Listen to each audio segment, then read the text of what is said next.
So have you ever wondered what would it be like if Morty from Rick and Morty just was a deep Tool fan?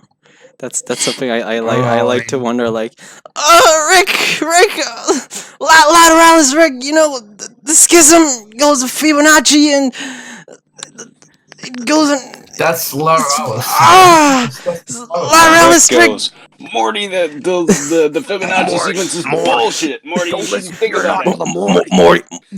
Uh, listen to true music, Morty. And it's like fucking Rick. And it's just. By the way, we started the podcast already, so welcome, welcome, welcome everyone. Welcome Okay, everyone to that's welcome everyone to the new Music Buddies podcast. I don't know which episode we're on. Episode 4, actually. We skipped the Queens of the Stone Age one. 6. Oh, We skipped the Queens of the Stone Age one because no Is one this showed 4 or up. 5? This is I don't know. this I is think everybody it's 5. start praying It's right 5 now. because Fish Fans was 4. yeah. Radiohead No, was no. 3. Wait, this week is gonna be a 3 episode publishing. We're gonna publish Jesus. Fishmans, which we already recorded, but I didn't have time to Yeah. edit for personal problems. We're gonna record 2 episodes today: Tool and Nurture Milk Hotel. Yeah, 2 favorite bands. Let's go. Okay, so Sounds nice. yeah, welcome everyone to Music Buddies podcast. Right now we have our favorite guests. We have the Mexican Phallus man here himself, who is moving, hello. by the way. Yeah, right now. A new fighter has arrived to the challenging match. This is the weebest way to introduce someone. Yulo here. Hello. We have our classic loving boy Gabe. Hello. And our favorite Russian member, Hurley, Liz pair of socks. And this is your host, the idiot who likes Prague, or Cringe, as they know me here. So, to kick things off, I say right off the back, Tool is one of my favorite bands. After I have listened to many kinds of music, Tool was the one that kicked me off my fucking shell and made me want to explore progressive rock, especially, and metal too. So I discovered them. We're gonna begin that way, saying, how did you discover Tool, guys? Like, Phallus, how did you discover Tool? So there's this Discord server. It's full of just dumb people.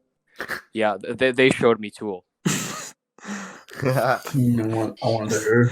Okay, so Yulo, how did you discover Tool?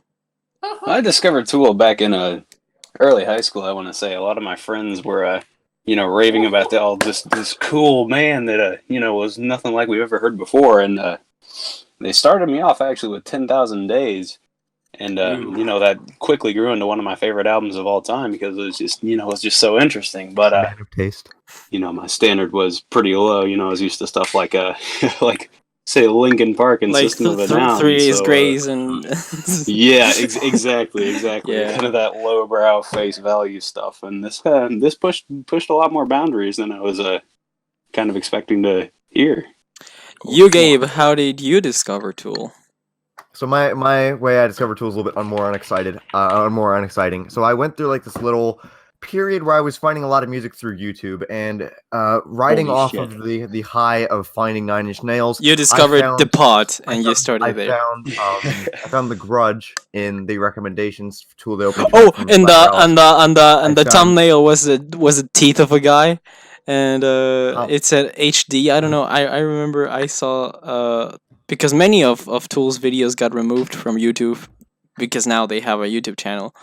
Yeah. Mhm. So you discovered them from YouTube recommendations, and you dive. Yeah, and I got Those I videos got were cool. I got super obsessed with like the Grudge for the longest time, and then I got into their albums a couple months later, and then they became my favorite band of all time. So How did you Woohoo. How did you discover Tool, Hurley? I don't remember exactly, but I remember back then I used to be a major stan. Like I had 2 of their albums as 10s. I had the rest as 9s. And this was before they had their catalog on streaming. So what I would used to do is I would just listen to it on like YouTube, which wasn't really the best idea because yeah. So nowadays I have a love-hate relationship with the band because there are some stuff that I hate about them, but at the same time I love. So this should be interesting. Hmm. I discovered them when I was about 10, 12 years old. Since I'm from South America, there were a lot of you know, piracy, especially from where I'm from, and there were flea markets where people sold MP3, CDs that had like 1,000 or 300 songs in them, and there was one that said alternative metal, and Prison Sex and Sober were in them, and I listened to them, but and it didn't have the name of the band and everything, but after that I discovered the pod, and I listened to the entire album of 10,000 Days in Undertow, and basically my introduction to Tool was Undertow, to put it or at least Prison Sex and Sober, and That was my introduction too.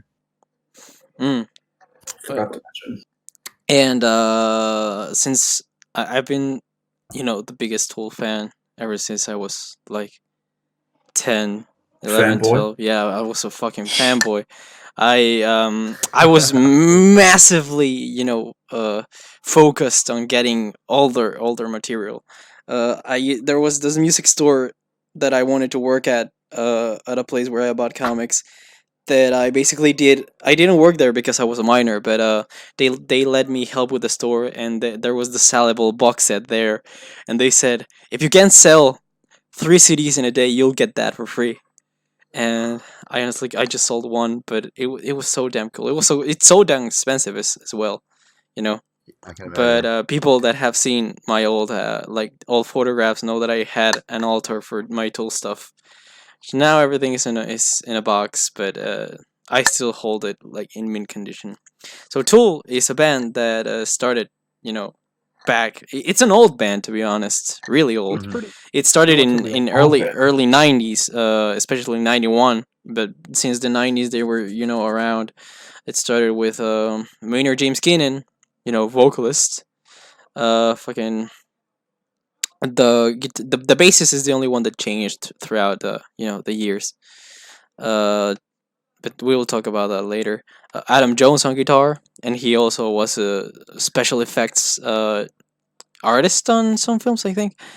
Yeah. Paul D'Amour was the bassist at the beginning, and Denny Carey was at the drums. Nice. And they started with a little demo EP that is that I regard it as the Tool Dick album. 72826 is their first EP, where they had a bunch of early versions of songs like Yeah. Cold and Ugly, Hush, Part of Me, Crawl Away, Sober, and Jerk Off. All those songs. Actually, isn't that EP like just like all the songs from that EP were later on released in either Opiate or Yeah, in no, I mean, Yeah, so they're all- yeah, they were all they're all be demo versions. yeah, they're all demo versions. Especially It's called. the Sober version is interesting because I really like that version of Sober on that Take On I album. like this version of Sober. I like the version of Jerk Off here.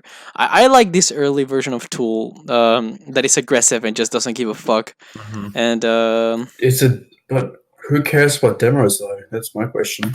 I mean, this is a big standpoint because from here they were discovered, and they got reached on by their first producer, their main producer that kicked them off the back, Sylvia Macy, and they released There's and I'm sorry. so There's a dick on the cover, which is so do you have any Yeah, which is like amazing. all of you have listened to this record? I haven't no. to what? I've listened to 72826. I have It's not. pretty many similar times. to Opiate. Like it takes from both of them. Yeah, If you've heard Opiate and you've heard the most part of Undertow, mean, you've heard 72826. the only version that the only thing I can say, so this is the only thing I can say. Yeah, it's not necessary that you listen to this, but the only thing I recommend from it is the early version of Sober, because it's really interesting to see how it would change. It doesn't change a lot, but it changes a little bit, especially lyric Enough wise. to notice. Yeah, enough to notice. How is it different? How is it different? Lyric wise, a little bit, Okay. and Maynard throws off some fucking weird ass vocal ranges ever since the beginning. I mean, you know.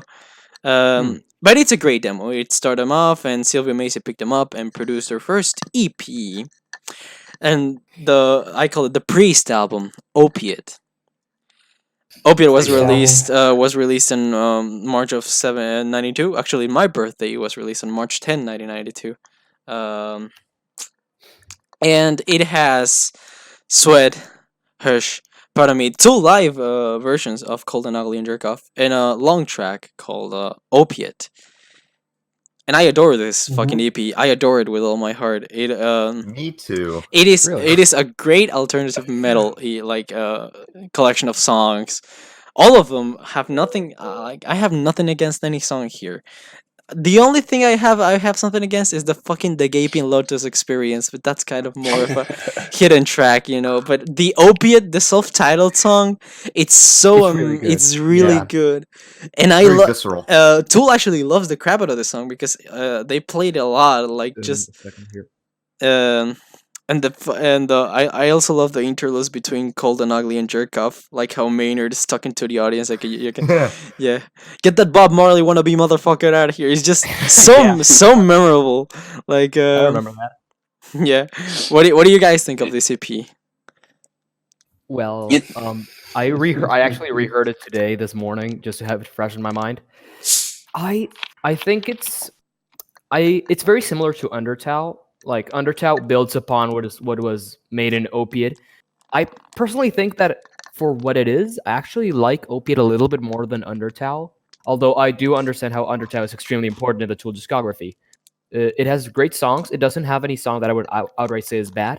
I personally don't find it to be that amazing. I just find it to be a good EP. I enjoyed it, and that's basically it. I think that Opiate is like peak Tool. You know, this is when they were first taking off.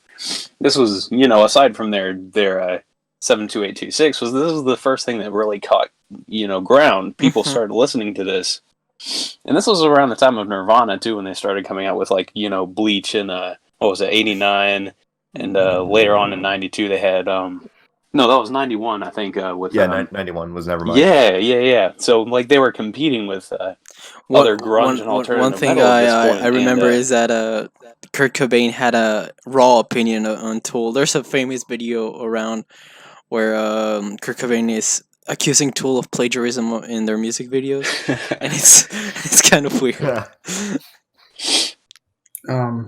What do you think I about don't. it?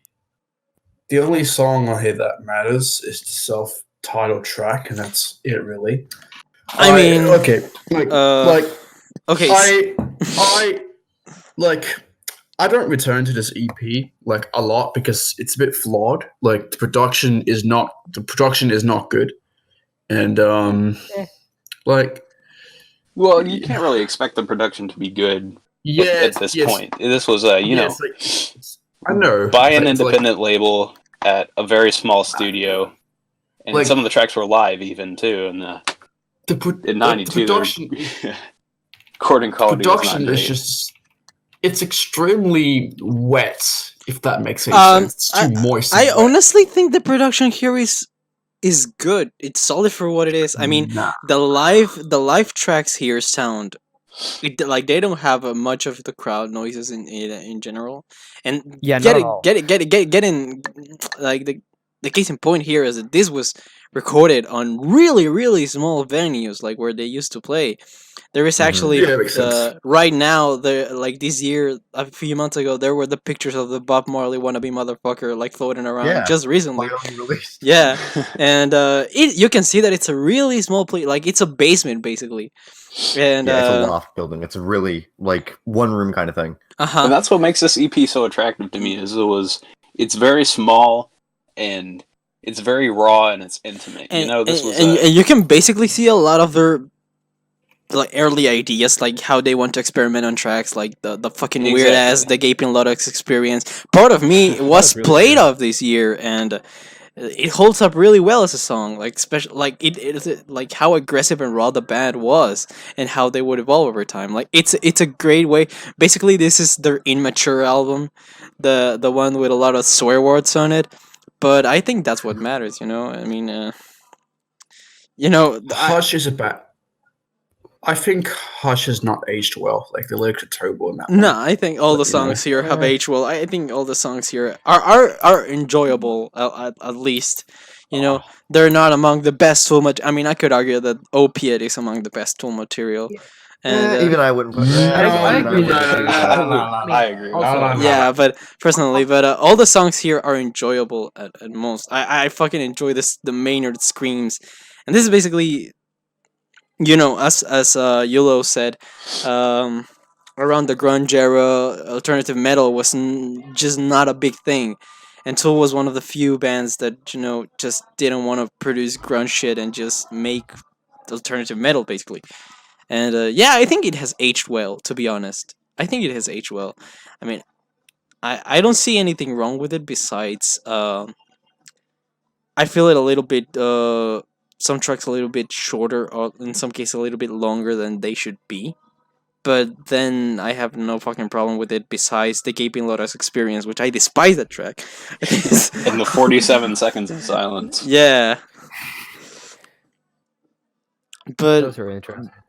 but yeah, I mean it's basically Tool at their youngest, and I would say at their peak of being young.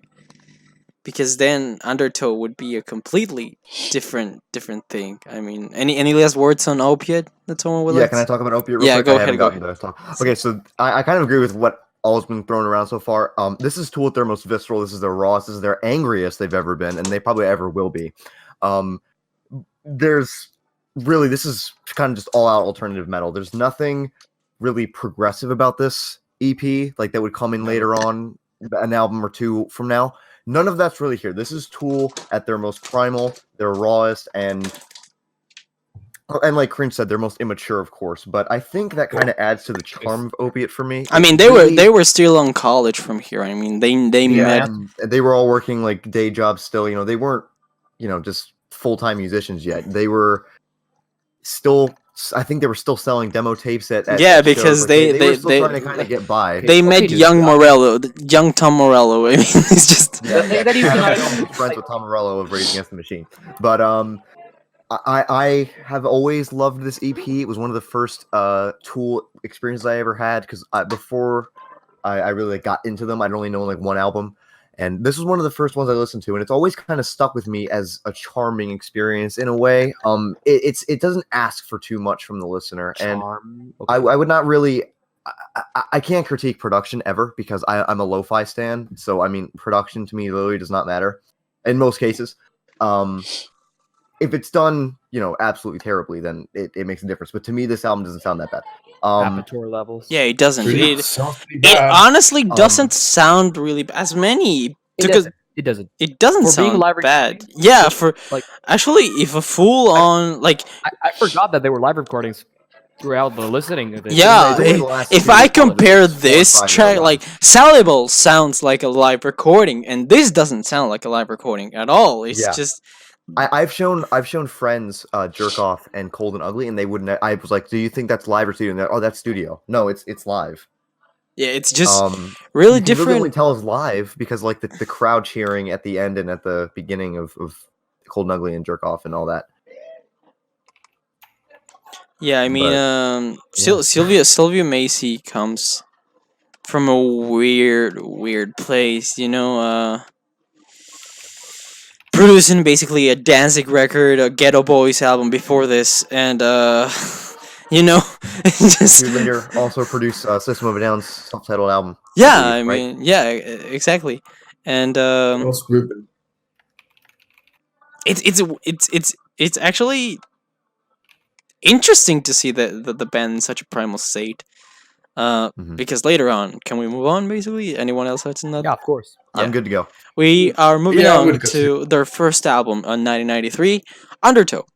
Undertow is people say like a bunch of I like especially this year since I've joined many music discords and I've always been around on prog archives on radio music forums since I was basically 14 and 13 years old, and people give a shit like give this record a lot of shit. I can say that. And I really don't see it. I honestly don't see it. I don't get it. Either. I also love this. Like this record. I had to say something. This record is not progressive metal per se. It has progressive metal elements, Yeah. but it's an Yeah. alternative metal record. That I have 100%. to say. And goddamn, it is one of the most solid alternative metal records I've ever heard. If I ever heard one, like it's banger after banger, and I actually Okay, buddy. when I listened to that, people say no, Swamp Song is a weak ass track and it's really bad and Well, it shit. sucks. I was like, Well, it sucks. Swamp Song is fucking great. Shut up. I love that No, it's song. not. No, all it's not. all songs Shit. are great here. The only track I have something against here is the beginning of Flawed, because I just don't like how it basically blue balls you until it just Yeah, it does not explodes. need to like. Yeah, it it- does not need to take that long. To be that's- totally honest with you. And that's the only thing No, I I- have against this record. But everything else, Bottom is one of my favorite Tool songs, with Henry Rollins as a guest saying that fucking poem about being human and you know it's just it's a good alternative metal record. Like the progressive aspects I could see on it are a little of quirky early experimentation with some riffs and Kind of quirky now. kind of quirky though, and some like the structure of the records on like experimentation on production on tracks like Disgustipated and Swamp Song and Crawl Away, you know. But this is straight off the bat a metal record. It's strong, it's harsh, it has that rawness to it, like Maynard. I would argue this is Maynard at some of his best vocals, and Maynard's personal on this album too. Like Prison Sex is a song Mhm. that is just so disgusting.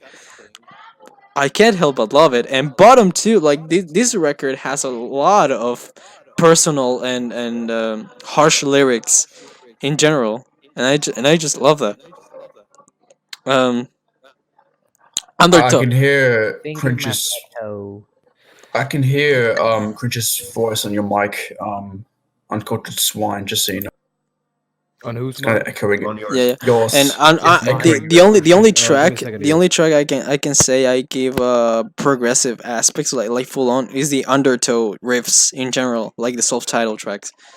Um, but people give a lot of shit to this record. And I'm gonna hear that shit right now from Hurley, and yeah, we're gonna Sure. argue about it. So before we get to Hurley's take, what do you have to say about it, guys? What do you think about it, Oh, Yulo? fuck off. Okay, so to before we get into the hot take of our mate here, I think that it should be said. I personally think that Undertow is their weakest record. It's not bad, not at all. I find it to be a 3.5 out of 5, which is it's all right. I enjoyed it. There's nothing in it that I don't like. I'm not bored. I'm not anything. I just think that maybe for what it is. First of all, I find that it for an alternative metal record that it's a little bit pretentious and disgustipated. Alternative metal record should not have that fucking amount of silence or cricket sounds. That's just pretentious at this point. I mean, If you're progressive- if you're I can defend that because you know it's a CD released originally on CD and on physical medium, and if you listen to that, you have no problem. I only see people having problem with it because they're like, I put it on shuffle and I don't want to listen to fucking cricket noises before it comes to the other song. That's an actual critique I've heard of Disgustipated as a song, but I think as a way of ending the track, I think it's nice. I think it's it's an interesting way, experimental way, you know, cricket noises, because you listen to the CD and what you're gonna do, you're just gonna keep on sitting there thinking about the fucking Maynard going on circles on your head No. saying life feeds on life, and just No. You see, what I think that you're not getting the scope of what I'm talking about here.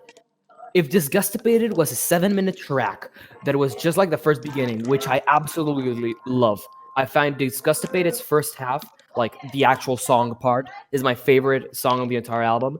Lies, feeds, on life. It's just really good. And if it Oh was my like that, God. I would dare say it's a 4 out of 5.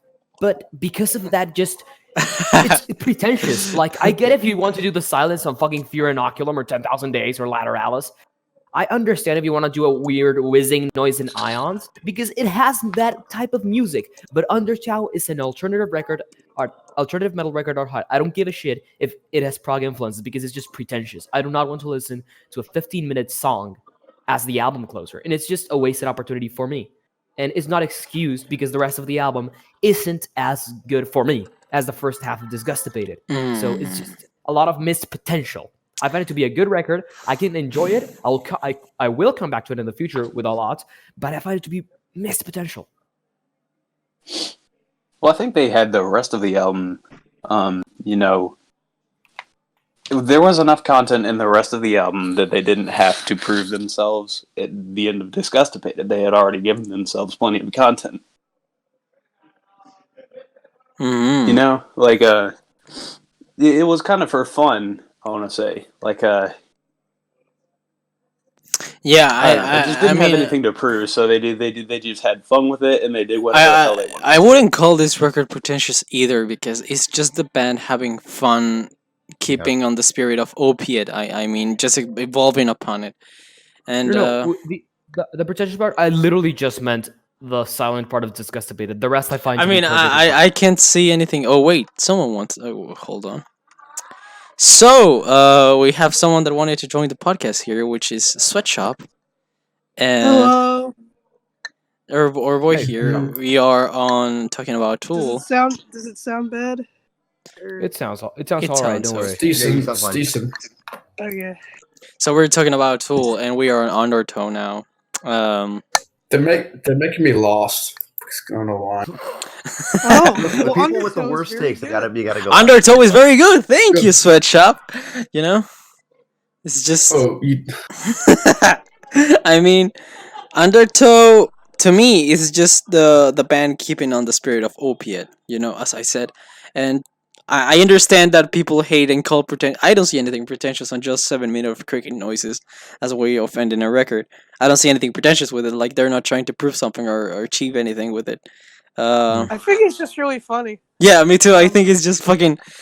I see it as a joke if you want to play the record on fucking shuffle, but you couldn't do that back in the day. So it's just.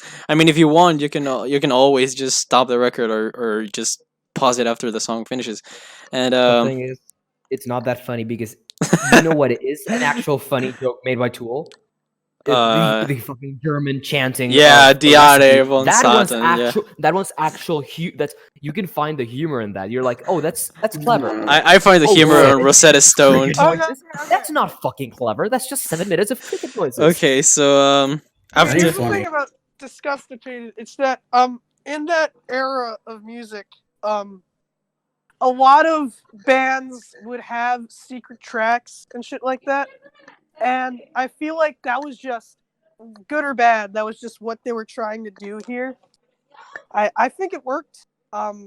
yeah, because you know if a band serves you fucking cricket noises, you think that it's gonna lead you somewhere, and then it just goes nowhere. Listen, And they it could have fucking- been so much worse. Funny. It could have literally been so much worse because listen, I would rather take 7 minutes of cricket noises than literally 15 minutes of silence like Deftones did at the end of Yeah, Brown. with I was gonna talk about that. Yeah, The transition from MX to nothing. bunk hit to Demone, Yeah. you know, it's just Oh. that's nothing. that's a fucking it's literally joke. just a bong hit, and then there's a song Holy like 3 minutes mother! later.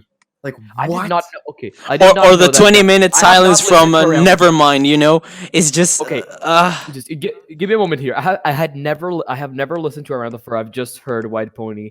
I just go on Spotify to see what you were talking about and click it and see a fucking 37 Yeah, minutes it's 37 minutes because the That's song ends Swans around type 5 shit. minutes. It's silent until 19 minutes. Then it's just 20 seconds of someone hitting a bong. Then 32 minutes in, it's another song. but Demone is pretty good. I have to say that, you know. Yeah, it's a good song. Okay, I do like it. so Hurley has to throw shit at Undertow.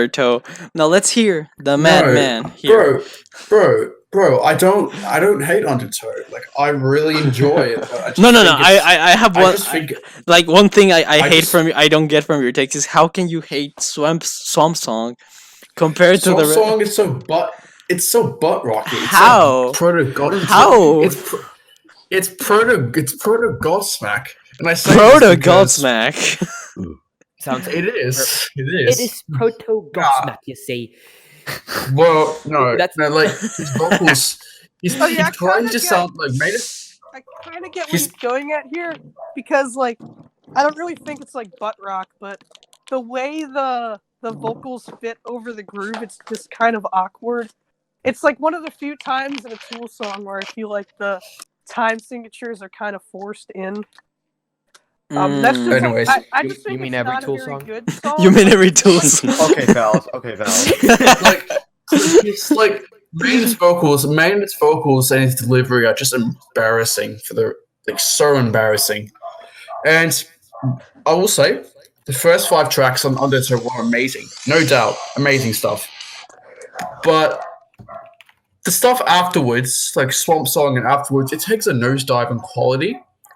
Yeah, similar to that with Title Track, still great. Title Okay, Track, I thought you were saying the still title track is amazing. bad. I'm like, No, Flood is great too. Like No, when Flood- when I no. listened to Maynard singing for the first time when I was on a bus, like I was on the bus back to school. You know, I downloaded on the shitty iPod from my sister that she lended to me, and I was listening to Undertow, and I listened to the only thing I have against the record, as I said, is the fucking beginning of Flood, but then it goes on Maynard saying, "All I knew, all I believe," and that thing just hit me like sort of, and I said, "This is fucking great." Every track here has a strong point, but they also have flawed points, like on many of the tracks.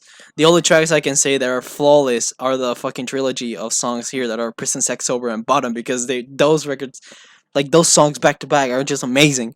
But then I can see why people have things against like tracks from like Disgustipated, and I wouldn't call I see what you mean, but Proto Godsmack.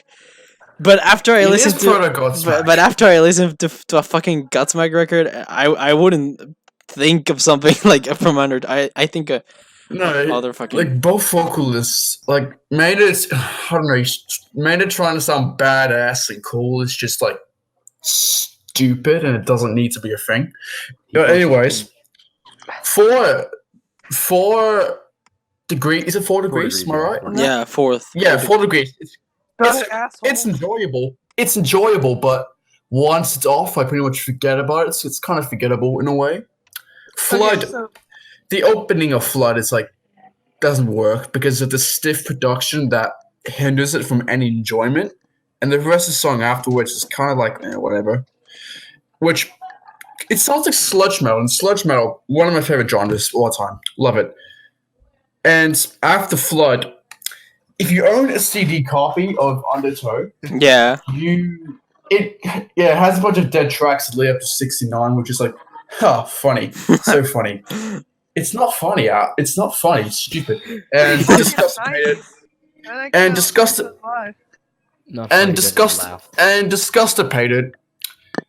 It's the worst song. It's Shut up, man. You have to. What keep in is- mind that it is? It's awful. Completely out of song Tool's part of it is program to care what you think about it. No, it's awful. Okay, so what I think he's getting at here is that for like Flood and 4 Degrees, that's like those are the tracks that like showed their progressive leanings and like evolution there. So like I could see what he means that it's not like fully formed. Like the progressiver tracks on the album aren't really as structured as well as the other stuff they would go on to do, but I still think those songs themselves are like really good, and I really actually do like the intro of Flood. I don't really think the production. I think it kind of blue balls me. Like every time every time I hear that intro, and I just hear the fucking echoes in the background, I just think, come on, man, just go, just start fucking, just. That's Tool. That's pretty much Tool in a nutshell. Nah. That's basically Sono. Yeah, I would say that. Disgustipated is awful though. It's awful. So yeah, you can't disagree with that. No, everyone disagree on that. You know, Disgustipated is great. I mean, I don't know what you're talking about. That's like one of the I'm sorry. Phallus just stated that he loved the fucking song. You cannot say that. The actual song part of it is actually really good. It's one of the best things. When I first heard Undertow, I had it like stuck in my head for like the following 3 days, and then I just re-listened and realized, because I did not remember which song it was, and I was like starting each song, and it's this one. I just look at the track time. Oh, it's the fucking Pretentious Cricket song. That's why I remember it. So I don't get what the hell was this album. You know, this album has something to it, because after they changed a specific member that we said, Paul D'Amour, We're not moving on yet. Okay, no, moving on. Yeah, okay, good. I'm just stating. Paul D'Amour is the one that gave them this kind of, because he would be a member of Ministry, and if you know that fucking band, you know that they love What their era of Ministry? they love Ministry's great. they love their industrial sound, and basically, you know, that kind of. Ministry is great. Yeah, they have a couple of great records. Yeah. In summary, But no, before summary- before you say it, because we'll go to the summary right now. Thing is that the Paul D'Amour and Adam Jones in this record, you know, gave the sound with the riffs and the tone. But then the change of Paul D'Amour to Justin Chancellor, you know, anyways, would be essential sorry. as a change of sound, because, you know, That is a really crucial moment too. it's a really Like, crucial. You know, moment. Justin Chancellor's bass lines were a lot more Experimental and a lot more exactly more dreamy too. because he came you from know, he yeah. came from the band Peach, and Peach was basically proto bass riffs from Tool, you know, and yeah. But when Paul D'Amour was on bass, they all worked really well together. They all had the same sort of vision. Yeah. And they all wanted the same thing out of the music they played. Adam so that's why these two records were always so wanted raw. to experiment, and thanks to Justin, all the band members started to experiment more. And because Paul, it's really funny because Justin was a really hardcore Tool fan, and then he got to join Tool, and they changed completely. You know? With Swans. Yeah, but then this record, you know, even if we you know, don't take it into consideration because it's not the progressive metal Tool, it's a really good alternative metal album, and it's really solid from front to back. And yeah, basically, I mean, any conclusions on it? I mean, my personal conclusion, if you want to listen to this album, it's worth a listen at least once, because it has some standout tracks like Prison Sex, Sober, Bottom, Undertow, Flawed, Disgust. Every song here is just so fucking oh, enjoyable. piss off. If you want to listen to Undertow, just fucking skip the 7 minutes. It'll be so much better. Okay. Or Wait. listen, or if you want to listen to Undertow, listen to the 5 first songs and then the title track. That's it. Come on, Hurley. I can I talk a little bit about Undertow? I haven't said much about it yet. Yeah, go ahead, say about it, Gabe. So this is my other introduction to Tool, and I still kind of hold the same sentiments that I hold for Opiate with this as well. It's raw, it's personal, like he said with Prison Sex, which I'll bounce back on a song on the next album. Every song on here at one point or another was my favorite Tool song, because this album was, for a very, very short period of time, probably one of my top 3 albums of all time, because this was the album that kickstarted my love of the band. It was not any album that before this that I listened to from them. It was this one, because this was when I realized, okay, I need to start taking Tool seriously. This is where I really need to start paying attention to their music and not just thinking, oh god, this is some boring garbage. I used to think they were boring. I'm not even gonna lie to you. They're my favorite band now. I used to think they were some of the worst music I ever heard. Dareth you. I listened to this album in full one night, and I listened to the whole thing front to back. I listened to all the cricket noises in Disgust Abated, and I realized this is gonna be one of my favorite bands. Every song on here to me is fantastic. Intolerance is a fantastic way to open the album. It's very in your face, which really captures early Tool. I'm a cry. Hopefully, they're still playing Intolerance on their tour. They kind of switch out Part of Me and Intolerance, and I'll be seeing them on Monday. So I'm hoping that they play that. I hate you for that. Part of it. I'm sorry. I kind of do too, sorry. because I can imagine Tool Live will be really good. Yeah, Tool Live is always worth it. I mean, even if I catch their early concerts or their late concerts, they're really good on stage. Like I'm gonna talk about that a little bit more in Anima and Lateralis, but they have a great and big dick stage presence, especially Maynard. Maynard just steals the show to me. Maynard just is a massive. I have a cocky story when we flog get to surround. Enema about Maynard Oh and my his god. Like he goes stage on stage, theatrics. pulls out his massive schlong, Like and just right, starts right, singing. like You're on not this era of Undertow, Maynard he's famous for because of his weird long hair, and and he Let me started look that up. yeah, and he started to dress as to take characters on stage, especially on Anima, where he would take many loved characters for the fan base, and this is the He got start, that Dead Sea hair. and then they would Undertow to me is the beginning of what would be a great career.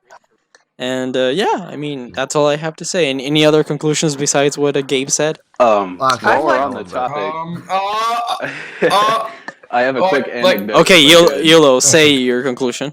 Okay, so back when Tool was doing their first tour and they were still kind of unknown, they were playing in my state, which is Missouri, and there was a high school in Springfield, which was really the only venue that they could book. I'm So they terribly booked sorry this to interrupt. venue, right? Oh, I'm sorry. No, go ahead. You're I'm good. gonna have to. I think I'm gonna have to leave unexpectedly. Oh.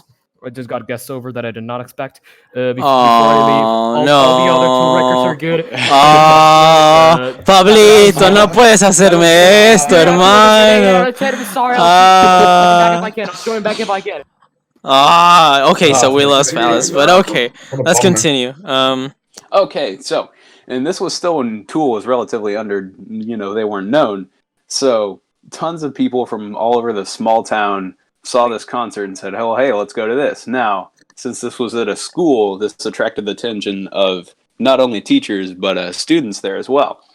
So, picture this, you are at the night of the concert, and in your audience are many teachers, administrators, students, as well as parents and their young children, too, have shown up to the show. Oh no, I know where this is going. And they open the doors to let the crowd in before the show starts. And when the room fills, the lights dim, and a spotlight goes onto the stage.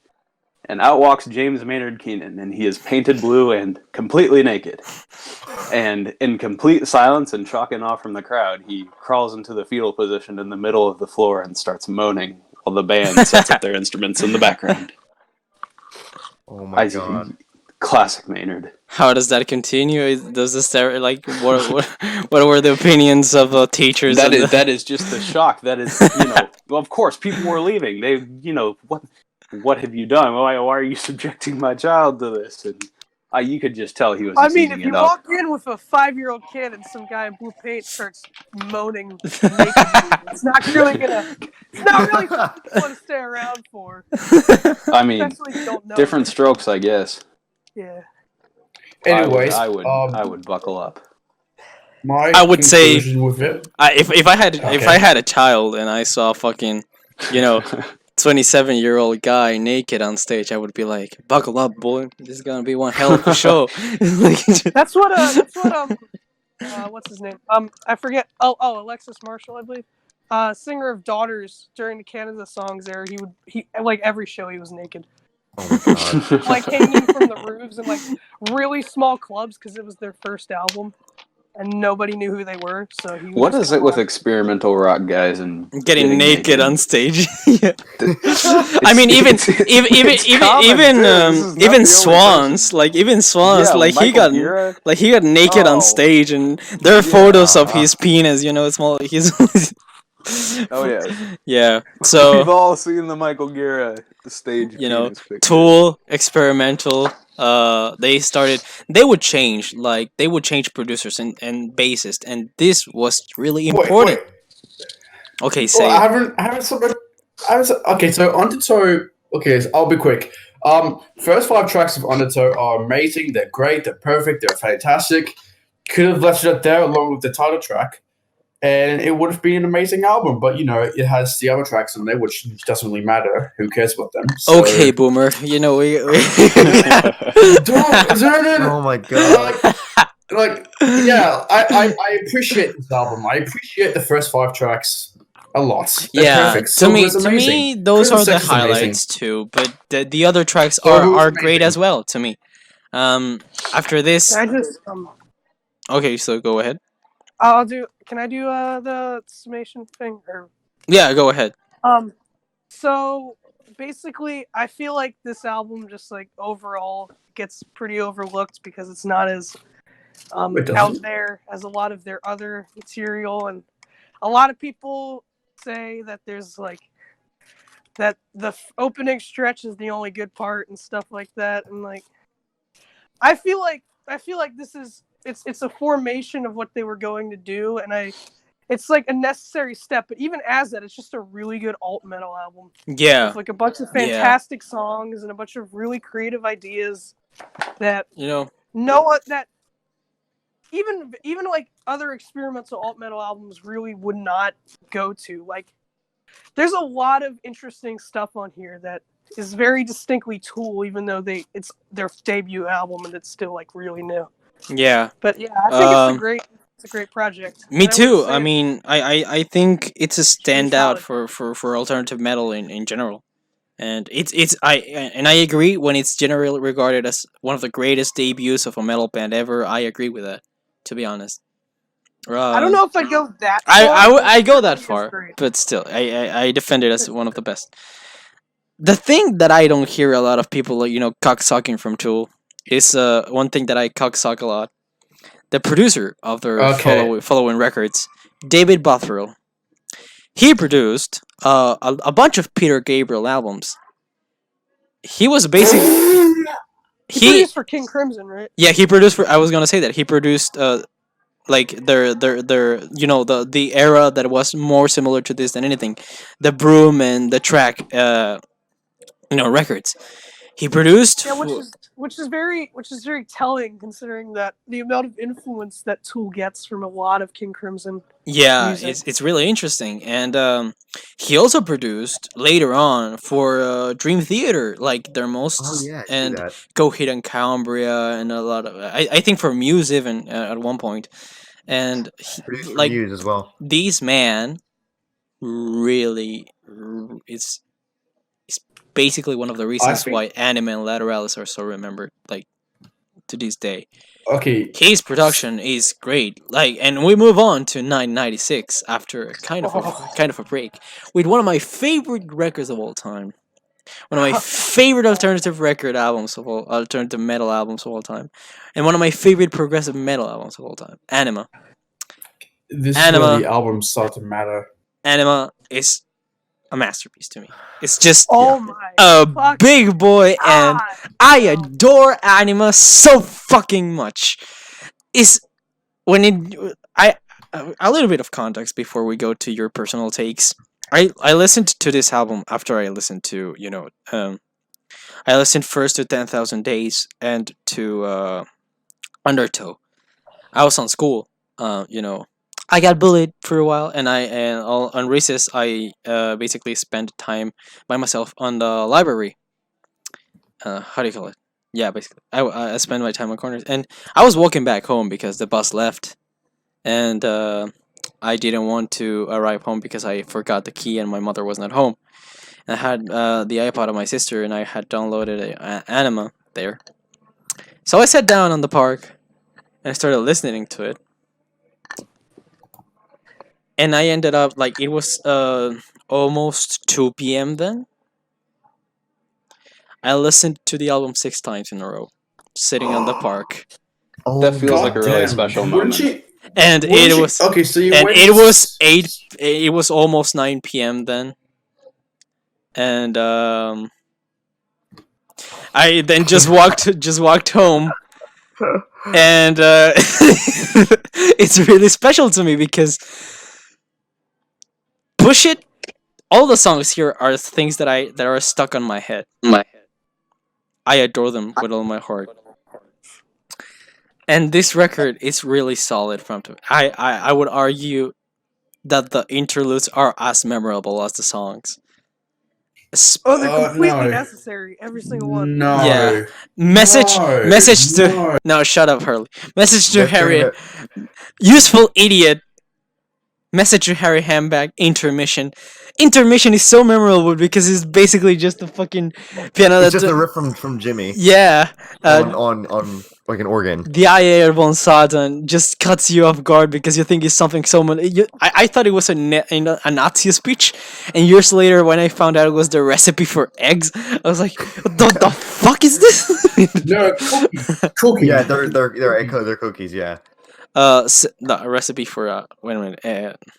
Yeah, but the Cookies. the cookies. Either way, it's the- something incredibly yeah, mundane. The eggs of Satan, basically.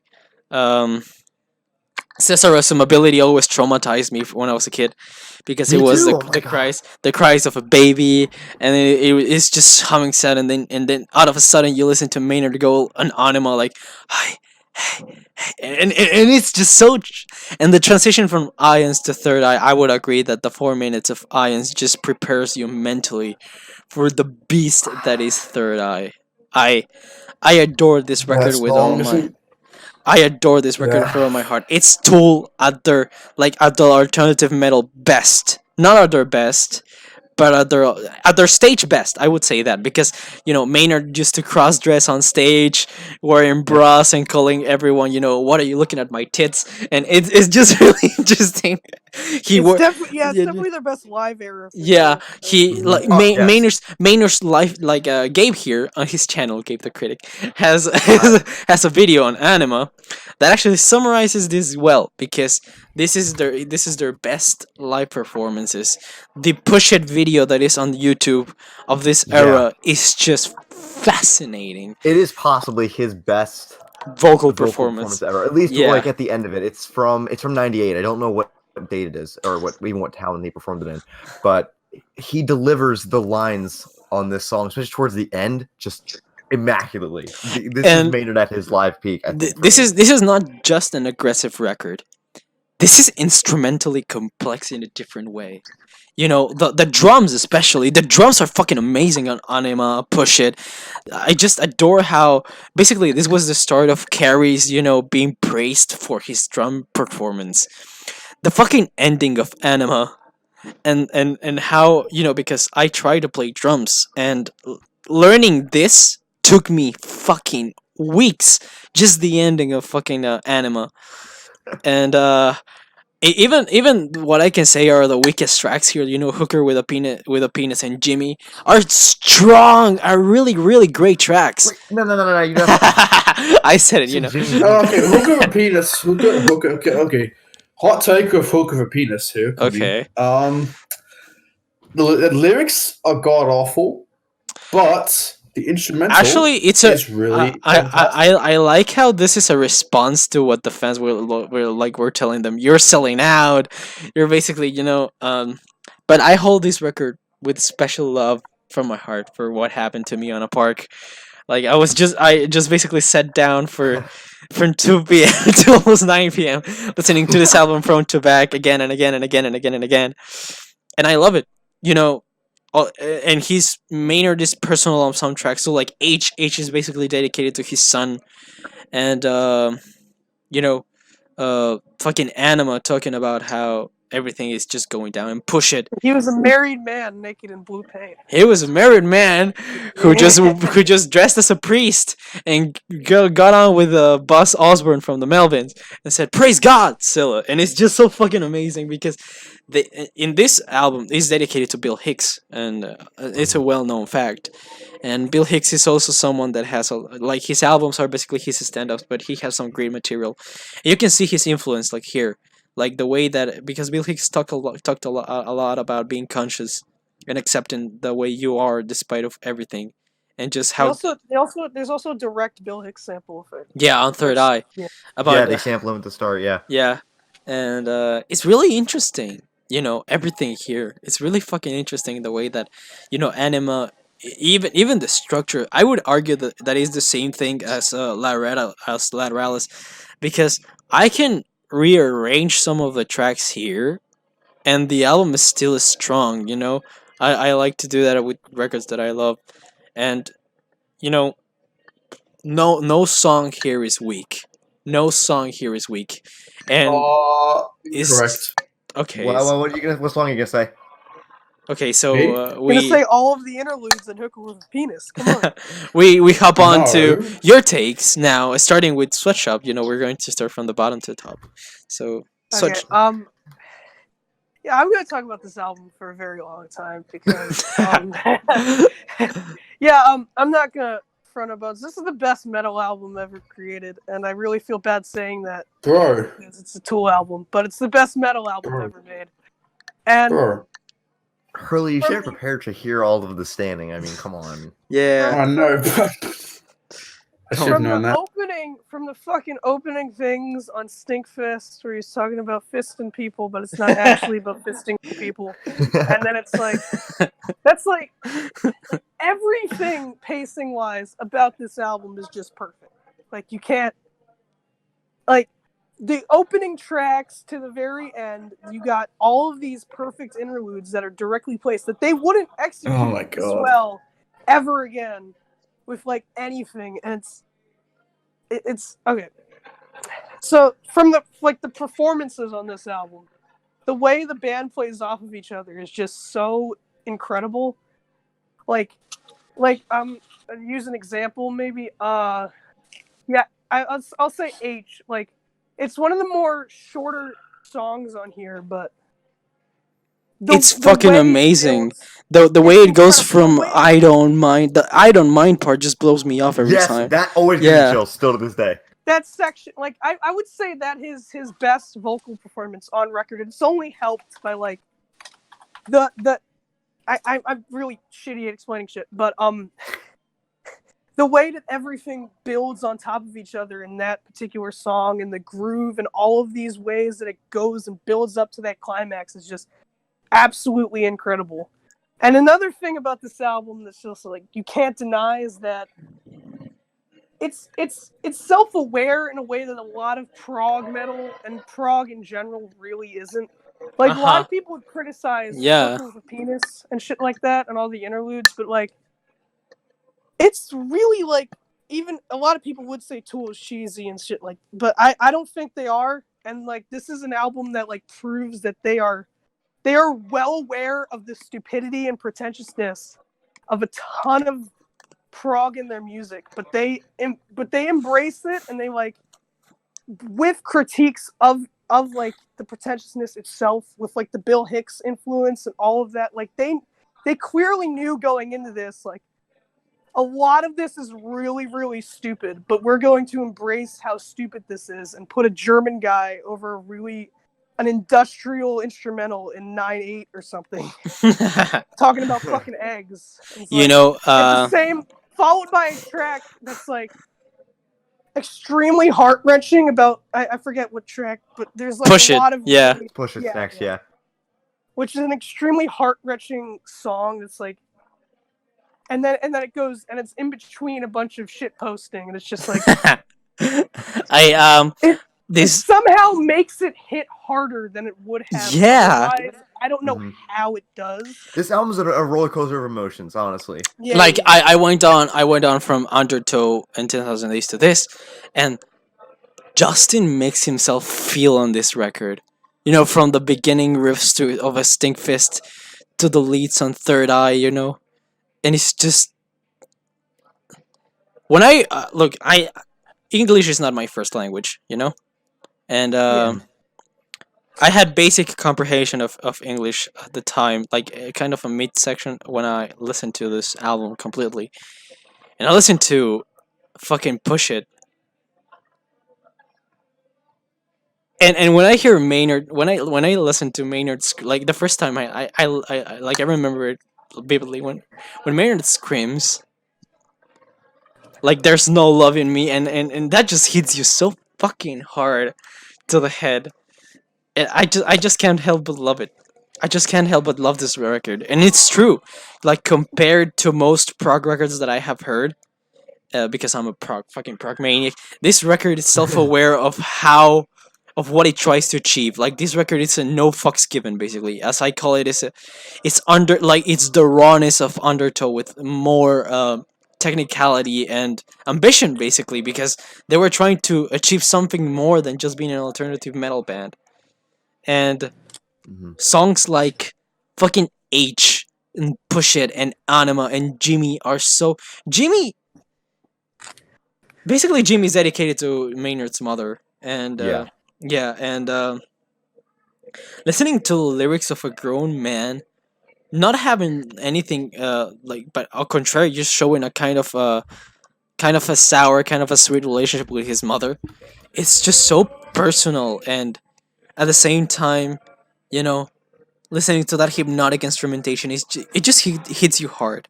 To It me, comes right after an organ. what do you think about this record, Elo? This is probably my least listened to record of Tool, but I think it's at least favorite. I'm like, no, not least favorite. Oh my, no. But I think it's the most goofy. This one is a bit on par with Opiate, where they're just fucking Yeah, having basically fun they're with just it. they're just They're having doing fun. whatever the hell they feel like it, and if you don't like it, you don't got to stick around. Uh-huh. You can take it or leave it here, and they're playing with a lot of cool concepts that you hadn't really been done before. It was but probably the most talked about track on the album is "The Eggs of Satan," and just because it's so weird and it catches you off guard, and it's it's something nobody's ever heard before. Aside from maybe Swans, but which wasn't nearly as popular at the time. no, definitely. He No, actually no. took a lot of influence from Children of God. I've read that a lot of that's one of Yeah. his main Yeah, I bet. Tool is actually massively influenced by Greed and Holy Money. That's something that that you Swans cocksucked about on the podcast from Sons, yeah. Yeah. I talked about that during the Swans one because I'm a big Greed fan. I kind of mentioned how Greed. talking about that, and I think also Danny Carey also pointed to a little bit about a little bit influence from Love of Life as well. Yeah, I mean, Still throughout their career. Danny especially is really influenced by those industrial drums, but he shows Yeah. off more technicality in the albums as they progress forward because they were also influenced, and they have toured with King Crimson, and they were really like their progressive aspects come more from Fripp and King Crimson than anything else. But they're Yeah, mainly definitely. a metal. They're mainly a metal band, and the aspects that they take from King Crimson are the metal albums, basically from King Crimson, like Track and the Construction of Light, and it's just so fantastic to me. And because speaking of his industrial, there's I forget, I don't know if he was I believe he played on a Pigface album. I don't know if you guys know what that Pigface He is probably like. did. Yeah, I've heard of them. Is an industrial supergroup which comprises a ton of there's people from Ministry. There's Trent Reznor was on one of the albums. There's Ogre of Skinny Puppy. They have close ties to a ton of more. They're closer to a lot more of experimental rock than they really are progressive rock in a way. Which I especially feel in this aspect. leads, at least on this album, leads to a lot of it feels a lot more necessary than a lot of other progressive metal and progressive rock bands, at least in the modern time when this was being released. Because Danny Carey is a really as we already stated, a really industrial influenced drummer, to be honest. And he also, the one thing that I always will take in mind is that he played drums for the fucking Man of Steel soundtrack. That is a fact. And but yeah, I mean, I admire how the band just has, for example, all the influences from the band are different because Maynard is more inclined to comedy rock, and because he has his side project Pussifer, and Yeah, he's more of a vocalist that admires vocalists basically, and Danny is more of an experimental, progressive rock dude that goes all his way to be more metal. I mean, he had a close relationship with Kirk Hammett from Metallica, and he loves that aspect of metal. He loves metal more than anything. Justin Chancellor is the one that is progressive and just wants to experiment with riffs basically alongside, and he passed that influence to Danny and no, to Danny and Adam. And Danny is the industrial dude that just likes to play drums and be a nice guy, and he's basically a sugar daddy, and I don't know. I just adore the wide range of influences that just mashed on this record and then the following ones.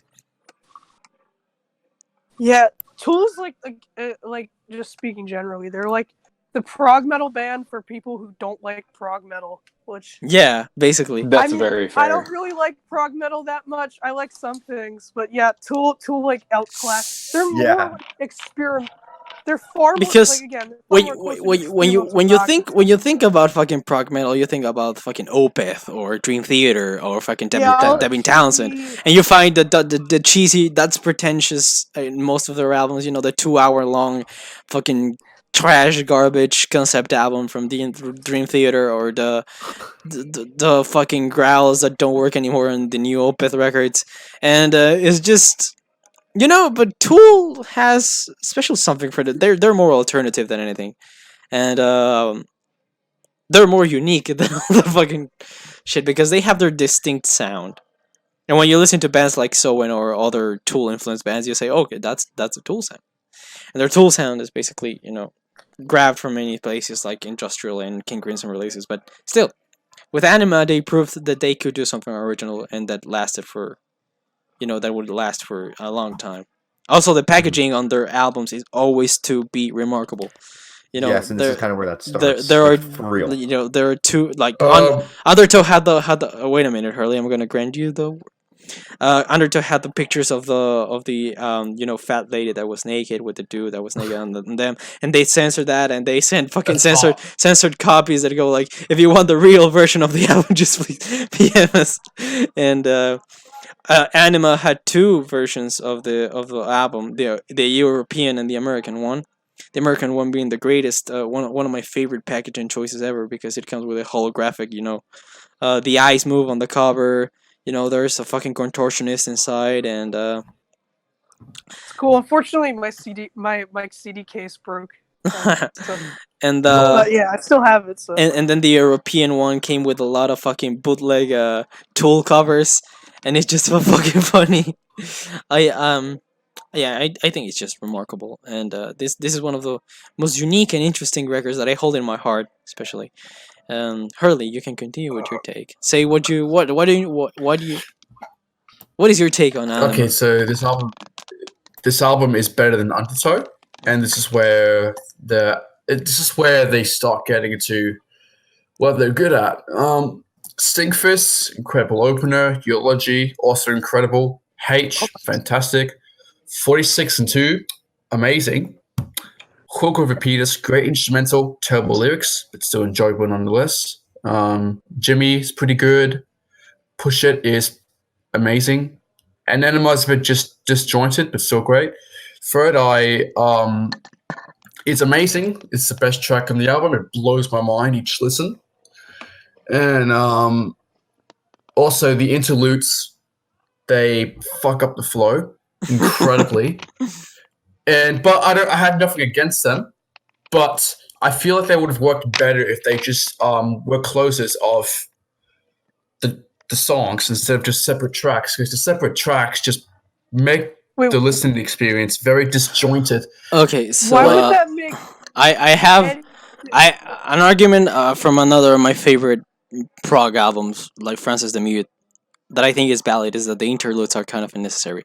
Those are in like something that can break, but in my opinion, just immerse me more on Francis the Mute. But these are long interludes that basically are just ambient noises that transfer you to the other track. But these fucking intermissions basically just I don't see how they fuck up the order of the album. Me either. I feel Also, I forgot.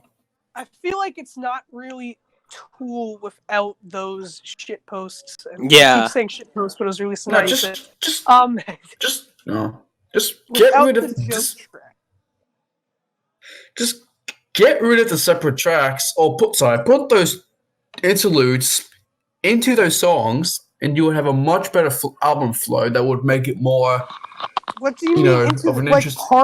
part of the song, like as a progression of the song, or like progression. Don't make it just don't separate them. That's just an illusion, though. It's not that. I don't really see how that makes much of a difference, considering everything's already really seamlessly flowing through on most of the tracks anyway. Like H and Useful Idiot, then into 46 and 2. Like it's like seamless.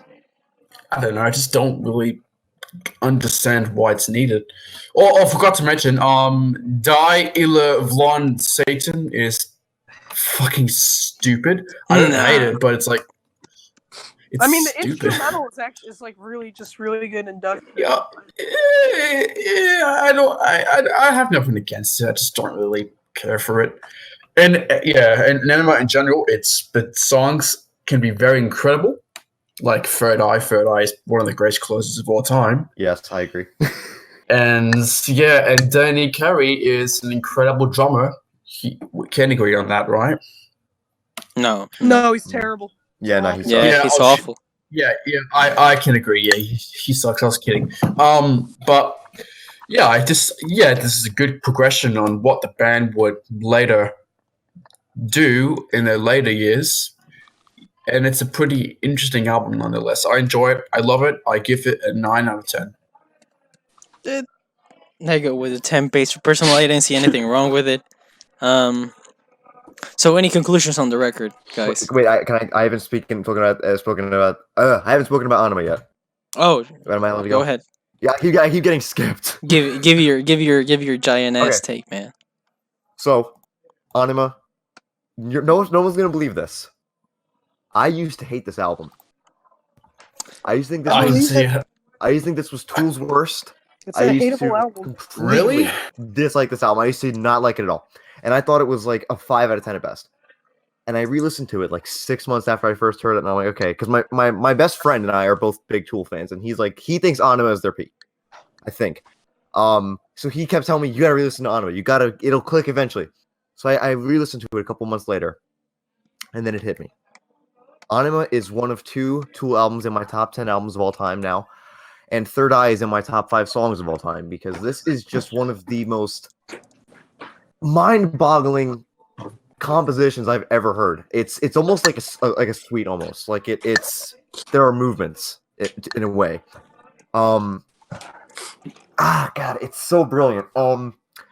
Every song on here to me, there's only so I will say this: I do think this album is a 10 out of 10, just like every other Tool release.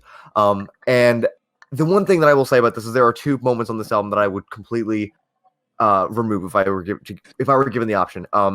Seth's Ability does not belong here. I always skip it whenever this is the album now because I just. It's just because it scares you, man, and you know that. I hate the Crying Baby. No, thank you. It's Push It into Anima for me, and God, I'm really just gonna say it. Ions is the worst interlude the Tool's ever done. Well, no, they have done worse to me. Which one? Well, Ions is the worst one for me. Ions is the most unnecessary. I can see that. You know, I do not like this. I just think it's like I just think it's a bit too that's long. the It's not really. okay. but when I listen to it too, that's the only reason I love when I listen to it with headphones because I just feel the fucking thing going from one ear to the other, and I feel like it's going on circles, and I adore We were that. talking earlier about how the intro to Flood blue balls you. That's what I get from Ions. It blue balls me for 4 minutes until we get into Third Eye. Because But I don't think But that's it's not- blue it's not balling. like- Yeah, it's not blue balling because It's it not- delivers Okay, after. no, it's the only interlude on the album that I can see necessary, considering how explosive and amazing Third Eye is. So I can see it. I honestly think honestly necessary. don't. I can't listen to Third Eye without listening to Ions previous. Oh, Like I that's something definitely can. personal with me. I can't. Fair I enough. but like, I when I listen to the album, I listen to it in full, front to back. So, like with all of the interludes included. When I was re-listening to Tool's discography in preparation for Fear Inoculum, I did listen to every interlude. But if I were to do like a casual listen of Anima, I would not probably play that interlude. It really depends, like on how I'm feeling. Because outside of the album, obviously I would not be listening to it. But I guess if I were to do the whole album, it would make sense. Wait, But hang on a second. this is just one of the few interludes that I really get nothing out of besides Semrush's ability. But I mean, this is still an immaculate album to me. It's still a perfect album to me. Besides those things, this song this album, what really got me hooked on this for the longest time was the song I always returned to was 46 and 2. That was the one song on Anima that I always came back to. I was like, this is the one. This is the best one on the album, and I no longer believe that because my favorite song from each album often shifts, like really, really often. I cannot pin a definitive favorite down besides Third Eye. I think that's like my definitive favorite from this album. Then I have one other definitive favorite from another album. But there are really I don't see any flaws with this, but I mean, this is to be expected. Tool's my favorite band of all time. Every single one of their albums to me is just immaculate. This is the only band where I'll ever say that every single release they've ever done is just front to back. I will never be bored of it. Yeah. I had a bit of a trouble summarizing my thoughts about Undertow, but is just a masterpiece, and I think besides 10,000 Days, this is their best album. That's all I gotta say about it. I would also argue it is their best album. I can't argue that. I mean, if people told me that this was their favorite I Tool don't album, think it's their best. I don't think it's their best either. But it's one of my personal favorite albums of all time, and it's one of my favorite Tool albums ever. So I feel like one thing we haven't talked about yet. Can someone talk about Eulogy for a sec, because that song is... Oh yeah, Eulogy has the final section, and I also love how it begins with the slow, you know, that fucking sound that builds on, and the ending. Perfect follow-up from Stinkfist. I love Stinkfist is the most accessible song in the album, and then you get into that, which is like it's like a perfect summation of all the experimental stuff that's gonna follow that. Yeah, because I love how Eulogy has a session where everything stops and Maynard just goes on, you blame the, and it's just so fucking memorable, and I adore that. I don't know, okay. So conclusions for my part, I love Tool in general, and Anima was the album that made me love them on another level. I don't know if I'm making myself understandable here. Anima is the album that... Okay, so I listened to 10,000 Days, and I thought it was okay.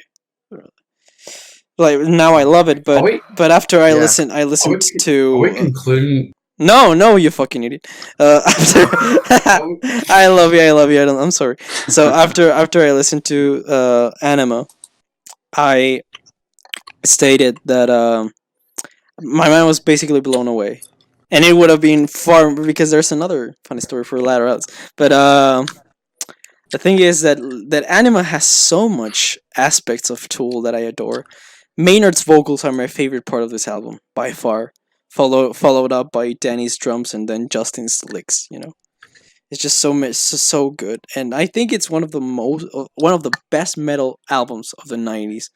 Like up there, and one of the best progressive metal, like, to me, top 3 progressive metal albums. And yeah, I mean, I adore it with all my heart. I don't see anything wrong with it. I think the interludes are funny, and I personally like Ions a lot of how it suddenly ends and it goes on to a heartbeat, and it's just... I adore this record. I adore how diverse it is. Like, even if it's the Tool sound, it's really diverse. Like, it goes from a Stinkfist to a more kind of slow track on Eulogy to, you know, the fucking tranquility and aggressiveness of H, changing to the fucking rhythm driven 46 and 2, and the aggressive hooker with a penis, you know. And I don't know, I think it's a lot of diversity for a metal album, and I love it. Any conclusions, you guys? I enjoy it. What about you, Yulo? Yeah, any last words? Oh, I'm all set. I've smoked my piece. This is one of this will most likely stand as my favorite. Yeah, it's the best metal album ever made. It will be the best metal album ever made until January 10th. But I won't specify what's why. on January 10th? Poppy. Shut up! Poppy. Poppy out. Okay. Wait, what is January 10th? The new Poppy record.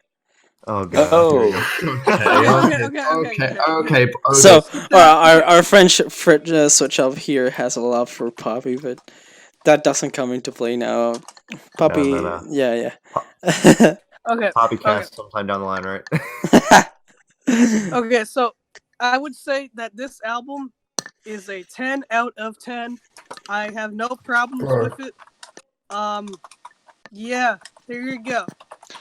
So after this, I asked for, you know, optional listens.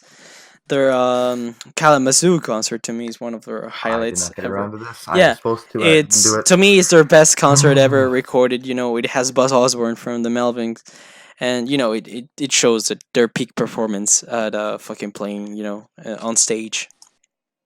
After this, they would release a live album, unofficial live album, God fucking damn it.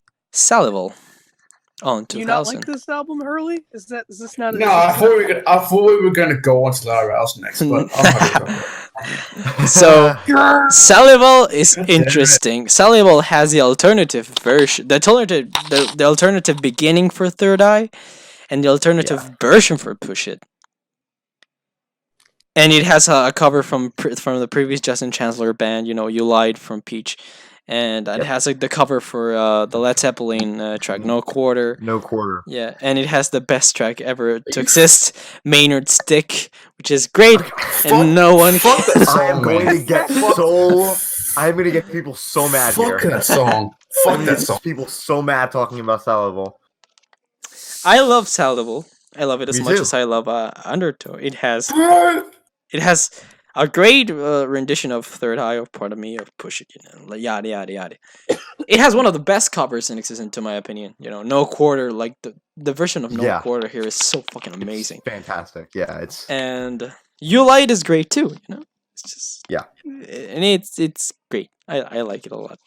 It's just, so, what are your opinions on it, guys? when I I went first okay, last time, so someone else. yeah. when I said that Disgusted Pain was the worst Tool song, I forgot that Maynard's Dick existed. Oh my god. Yeah, I'm sorry, bro. It's like Okay. I get. Listen, I would Like, understand if you said LAMC as a whole, but not just that.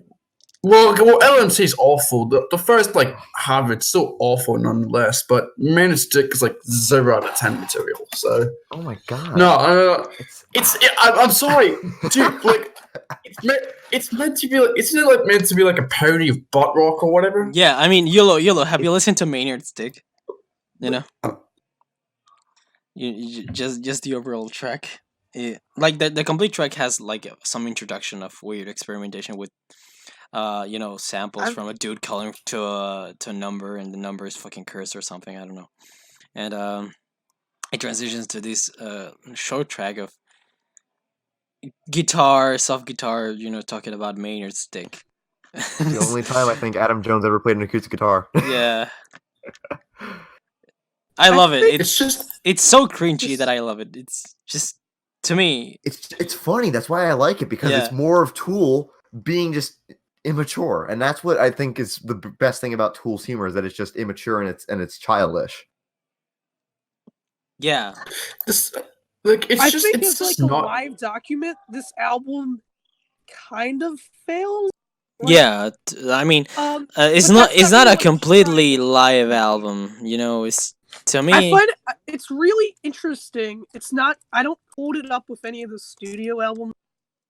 It might be. I enjoy it more than 10,000 Days, I guess. I don't know, but I don't really. Yeah, I think it's definitely interesting, and I do enjoy. I don't ever listen to it in full though, because there's I'm not a fan of. First off, I don't know. I wasn't here for Opiate, but I am not a fan of Part of Me for some reason. That song just the live version is a little bit better, but that song just feels kind of annoying. It's not really. I in between that though, or just Third Eye Live, which Third Eye is already a perfect song, and the live version is just as, if not as good as that. And then there's the Push It live version, which is absolutely amazing. I can't the way they reinvented this song is great. And then there's the cool extra interlude stuff. for the Message to Harry Manback Part 2. Yeah. Which is cool to listen to, when Why? you listen to the album first. But yeah, I think it's an interesting concept, because they tried to make it kind of Anima remixed. I get it plays a little bit like a remix album would, Like I don't. That's probably a weird comparison, but like there's like different versions of original songs and like new interludes, and then like, but at the end of the day, I don't. It's not really meant to be played as a consistent album, and it doesn't. I don't. But there's like nothing wrong with that because you still have I would say 4 amazing tracks on here. Those being the No Quarter cover, which I think is better than the original Led Zeppelin song. No. Yeah, I think no. it's better than the original track. And Yeah, that me was too, I think it's better. No, what the fuck? Oh my god, you got really angry about that, huh? Sorry, no. Hurley says people aren't allowed to have opinions. No, I'm sorry. I'm sorry. I disagree. Okay. It's so fucking hard. Like, I'm not saying like No Quarter original is just a really good song. Yeah. I'm just a zoomer who Yeah. really likes Tool. I mean, And I think I mean, okay, so quick fucking. I think that Houses of the Holy is the best Zeppelin album to me. oh, for sure, it's And- the only one I care about. But I gotta admit that to me, Led Zeppelin are fucking overrated as fuck, and the version of No Quarter here is much okay. more. It's much I more don't like enjoyable. saying And Okay, leave. Wait, let me see what Hurley gave my favorite Led Zeppelin album because I know that he likes them. I Yeah, don't Really? let's Are you- Hurley's rate your music. Okay, I'm for wait. it. this is a stupid tangent, but it Oh, was well, gonna happen okay, I anyway. can say that. Led Zeppelin are cool. They had major influence, and I respect that. Cool band. Yeah. there you but go. the live, like the cover here is much interesting The and cover better. here, okay, compared to the original, I don't really like comparing covers to the original because like the best covers are things that stand out from the original in some way and are like different versions, like completely different songs basically. And this kind of does that because you have the ambient synth lines here, and it's a far longer song. It's definitely far more metal and far more amped. And I feel like it packs more of a. It's weird because they're definitely going for different things. Like what Tool did with this song is that they're trying to make it. They basically made it the Tool song. Use the structure of the original and use some of those parts, but then they transformed it into their own song, which is what you're supposed to do and what makes a good cover. So I just think it's a great thing. And there's also Push It Live, and then Maynard's Stick is one of the most enjoyable fucking. No, it's That not. song It's absolutely annoying. hilarious. It's just like It's this annoying. punk rock parody. For and you. it's actually got a good hook, and I enjoy listening to it. And when I want to have a quick laugh about penises, that's one of the that's Oh, one of a good bro. option to return to. No, come on, man! Don't tell me you don't laugh at penises. You know, That's essential. Okay, that's worth quoting you on. okay, so after Good old Maynard's dick. Wait. Are we moving on? no, we're not moving on. Okay, I mean, okay, I thought you were. I don't see anything wrong with this. Right? I mean, it's not perfect, but it's enjoyable from front to back. And if you're a Tool fan, you're gonna enjoy this more than anyone else. But It's Yes. cool as an archive Yeah. What? for sure. Oh, I said it's cool as an archive. yeah, it's cool as an Oh, archive. Yeah. I see. Okay, What do you say? What do you think about this, Yulo? Oh, Salvo, I have no opinions on Salvo. It is it's just never really an album that's interested me. I've tried so hard to give it a full listen, but it is a live album. It's repeats of tracks that I've heard before, but I don't feel the renditions are different enough to be worth of It's complete interesting. listening. Yeah. exactly. Uh-huh. I What do forgot you? to mention the alternate intro of Third Eye, which is really good. Yeah, I Yeah. mean, I prefer the original one, but this one is, Yeah, it's credit where it's due. I think Yeah. if I were to hear that live, it'd be so much cooler. yeah. You know what? You're right. I mean, as a live it would be much recording, more I think interesting it's if I were actually there. Yeah. for sure. I think there's better live recordings out there from this era. Yeah, I I mean, don't think as it's I the said, best the previous bootleg that I said, the Kalamazoo concert, it's like the version of Third Eye there is fucking better than this one, and the Push It version here, there too, they're similar, but I mean, if I would go to a Tool concert now, I would say that that's the best concert I've ever attended to, because watching them live is very different than just watching, especially that era. I mean, that is one of the few instances I would have said, man, I fucking hate my age. I wish I would have been there. You know, I would have. You know, but yeah, I agree that the no quarter cover here is better, and me too. I don't like comparing covers to their original songs because this is what covers should do. Like give the essence of a song, like give the song another view, another point of view, another style, and it really does that, and it gives them a sense of their own, and it like Tool makes no quarter their own. And they even, for last Halloween, they dressed up as Led Zeppelin and played I'm this just song. glad they didn't cover Stairway to Heaven. I'm just glad they didn't do that. That would have That done what Tool likes to do best and piss people off. There was Yeah. shitposty cover of Stairway to Heaven at the end of the album. I just conclude that Sally will, even though it's just for fans, if you're not a fan and you listen to it, you're not gonna be, not entertained. It has, especially Maynard's Dick is just a fucking out of nowhere track, and you're like, XD, and you're like, if I could offer some pieces on Salable, if there's one Tool album or project, whatever, Tool release that I probably would not give a 10, it's this. I do have it at 5 stars on Rate Your Music, but if there were, like, this is the one that hasn't set in yet. Like, it's the one that I never really listen to unless I'm doing a discography binge or whatever.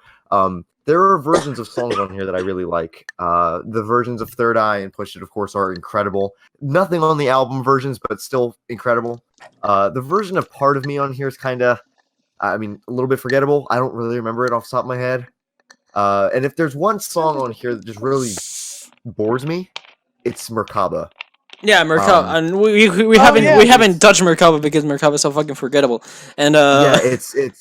I completely forgot about like the Peach. Like those are just like songs that should have been replaced with like maybe some other songs from the concert. Yeah, because like it's cool. No, You Lied as a Peach cover is nice. It's just okay. Yeah, okay, yeah, that's a cool throwback. Yeah, Merkaba does not need to exist. And Merkaba is like if we're jumping really, really, really far ahead, but what it makes me think of is like if Chocolate Chip Trip from Fear Inoculum was way longer than it needed to be, and also incredibly unfocused. That's how I think of Merkaba. Like that weird kind of alien almost kind of composition, like that weird sound. That's what I get it from Merkaba. I'm gonna say this right now. This is gonna be the one that makes everyone cringe at me. Okay. I unironically like LAMC. I think it's okay. I think it's just fine. I haven't heard it in the wild. That's the one that's the phone call. And that's the phone call with the repeating riff. Yeah. And eventually, like builds up to that. Thing. Yeah, that's cool. I guess you could technically say that this is a little bit like drone, but it's just not sustained. It's droning in the sense that it's repeating. I'm a sucker for drone. Okay. And I kind of think this is where I got a little bit of a taste for that, because what they do is I think every time that they restart it, they add one more chug of the riff to it. And I think the final, I've counted it before, I think the final number is something like 28, 29. It's a lot of them. And then they do it every single time that it would restart. I can't say that it sucks. It's just I can see why people don't like it. I wouldn't say this sucks. I just listen to this and say, okay, this is interesting. Yeah, and I just go. I would definitely not put this near like my favorite Tool songs by any means. It's just I think it's interesting. I like it. Yeah, if they were to have recorded a song, let's leave this album as it's. I would say Maynard's Dick ranks amongst their best material. Oh my god! I enjoy it a lot. Sweat, no. Okay, I'm just joking. I just think it's enjoyable. I think it's enjoyable too. I think it's quirky though. I just leave fucking this record being it's good for what it is. I think we've been on Saliva for too long, though, Trick. Yeah, it's time to go to the big boy. Transition. No, before that, we gotta mention that Maynard worked on and Tool have their own share of fucking covers. Like Spasm is a better Peach cover. and they have a silly little love song that is a Paul McCartney cover.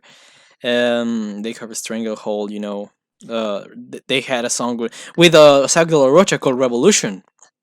Yeah, that one, yeah, yeah. I've that heard one is really good. That one's really fucking Yeah. good. And that is a good song.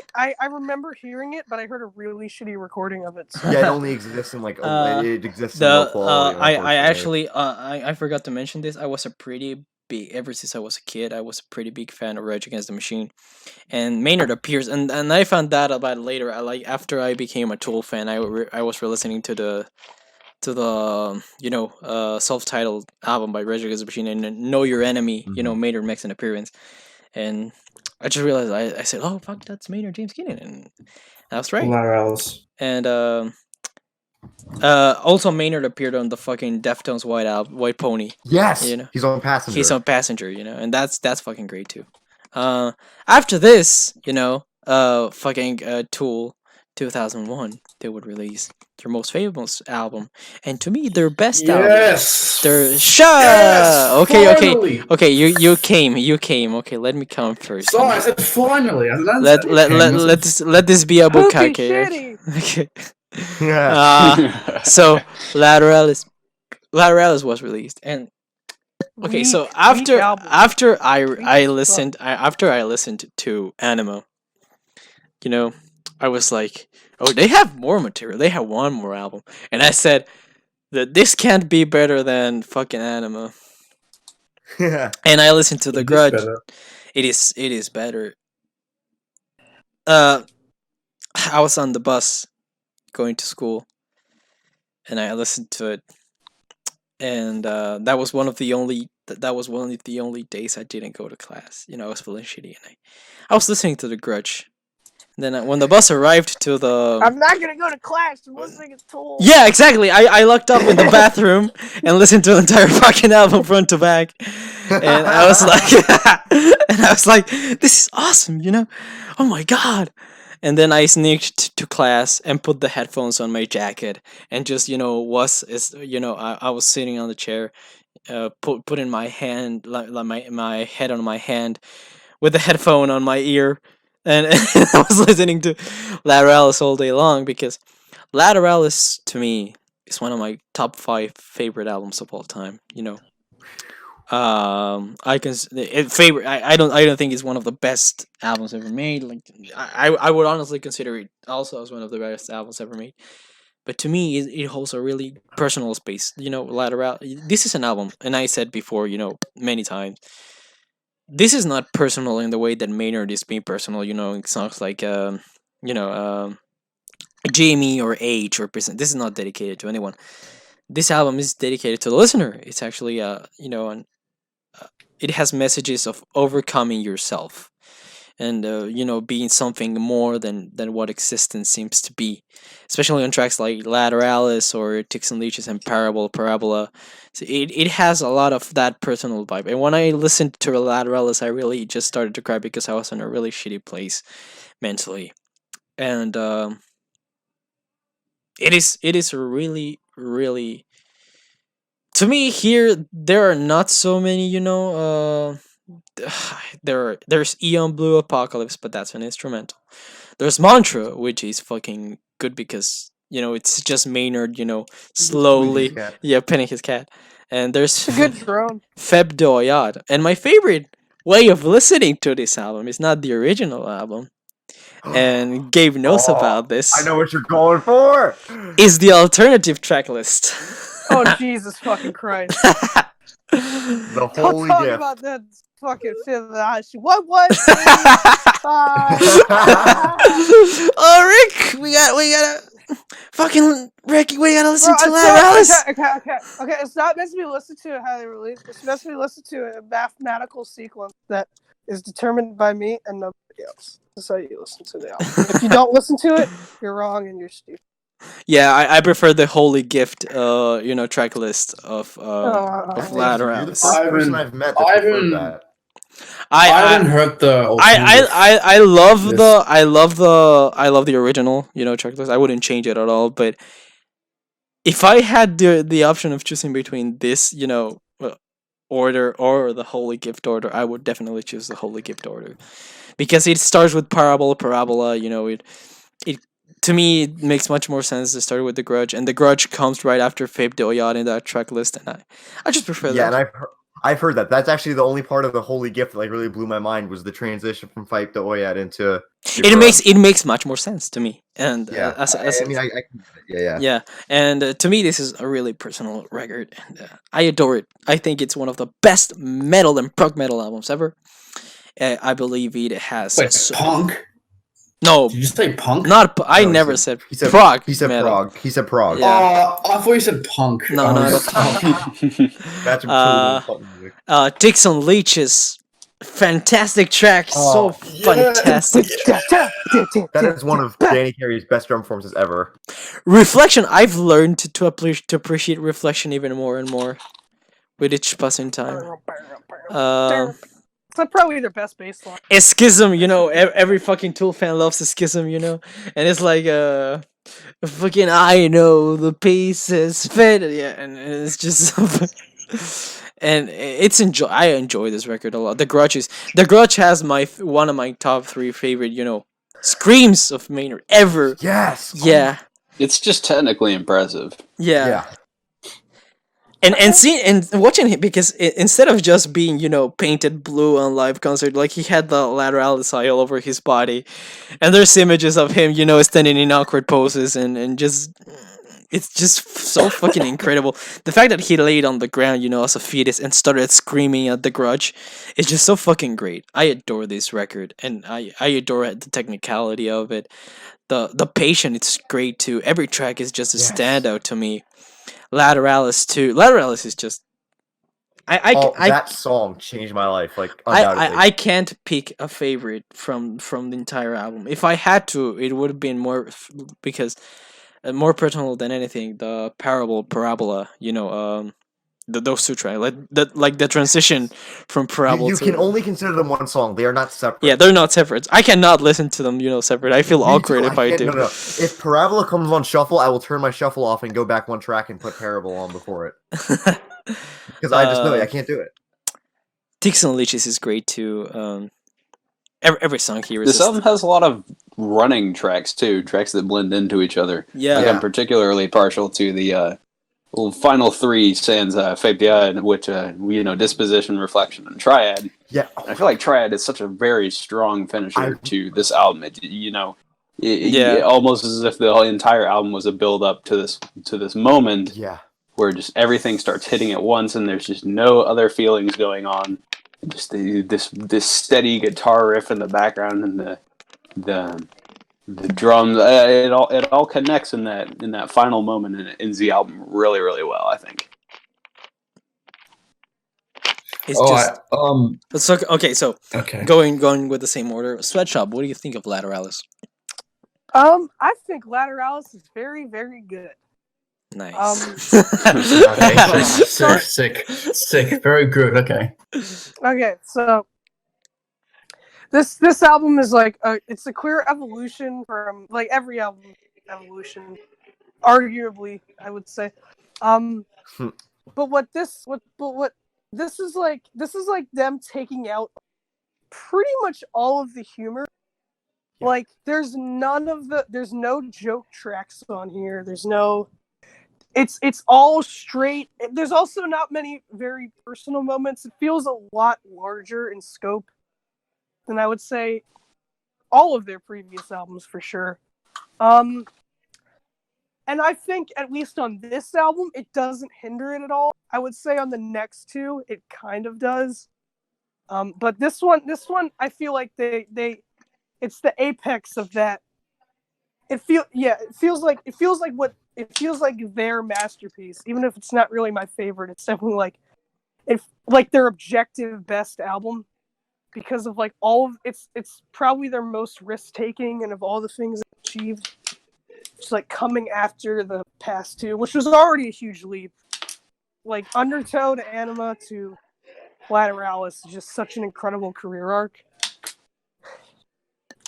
But I would say that my only problems with Lateralis probably lie in the suite. I don't really think it ends as strongly as it could have. Like, every other song here is pretty much stellar. I can't really argue with that. I would say it's more produced as well. I feel like the production is a bit weaker, but I feel like it fits because they're going for grand presentation. All of the it's more technical as well. Like, it's far more proggy than their stuff, basically abandoning most of the experimental rock stuff. And I feel it definitely works on tracks like The Grudge and Ticks and Leeches. Lateralis, which could be their best song. That title track is just incredible. I can't you can't mess with that song because it's so good. Past all of the stupid Fibonacci bullshit, it's just a really yeah, and I think that's all I have to say. Like, every song up until the kind of disappointing ending, I think, is just really solid, and it's definitely one of my favorite albums. I don't return to it as much because it's like you need to be in a mindset for it. I feel Yeah. like it's not. Yeah, Anima I is, mean, like, Yeah. it's to not me, as heavy as an album. I listen to Lateralis when I'm feeling bad. To be honest, I listen to Lateralis when I need something that encourages me and that makes me want to be, energetic again. And I if I listen to some, I can listen to separate songs, yeah, but I personally prefer listening to the whole album. Yeah, I mean, I can see what this I this should try this to is be this is the point. This is the point where Tool just shifted from a great alternative metal band to a legend status. Yeah, in ways, yeah. I haven't said my piece on this yet. No, wait. We're gonna go to YOLO. What do you think about it? Oh, come on. We're just going in order. From the No, bottom up. it's her. Oh, I forgot. Okay, Hurley, go ahead. Say your take. Yeah, rude bitch. Oh, that's quite nice. I'm sorry. I'm sorry. I just had to. I mean, Russians are aggressive. Let's just him, be himself. Can you stop? Can you stop? Okay. Oh shit! Lateralis is Tool's worst album. No, I'm kidding. This is the best album. This is the best album without a doubt. I feel like all the potential that they were setting up for Enema, it fully sets in for Lateralis. Like, this album is just incredible, and pretty much the only Tool album that matters, in my opinion. You got amazing production, amazing performances, fantastic songwriting. Yeah, songwriting. The songwriting in here is like incredible. You got the self-titled, which is one of the greatest songs of all time, and The Grudge, which is amazing opener. And hang on a second. Yeah, I gotta pull up the track listing so I can have a better point. Skepticism has yeah, I need the track listing up so I can remember it clearly. I have every Sorry. RYM page open right now, so you're fine. I printed out a list of all of the tracks on all the albums for reference. The patient Maynard's vocals are fantastic. Skepticism has incredible lyrics. How do you call it again? I can't. It's a schism. Japanese word. Yeah, it's Japanese. It's a Japanese word. It's a haiku, of course. It's a haiku. What? It's a haiku. It's yeah. Sure, yes, of course. Yeah, amazing bass line. The progression from Palabor to Palaboa works perfectly well. Even with two different tracks, it still works fine. Ticks and Leeches has an amazing fucking climax. The climax is just Yes. Oh my God. Last title track, yeah, you already know what I said. Reflection. Well, Reflection is a little bit of a dip. I still love it on some level, but the climax could have been end satisfying. Yeah, it doesn't end the way I would have wanted to end. It's still, the build-up of it, fantastic, amazing. The build-up of it is just fantastic, but the climax just doesn't really set it in for me. It's like left me blue ball the entire experience. Yeah, Triad, amazing instrumental. It. I don't think it closes off well. To be perfectly fair with you, I don't think it closes off well. I think Triad is a Yeah, great, with- it's a great way to end the record too.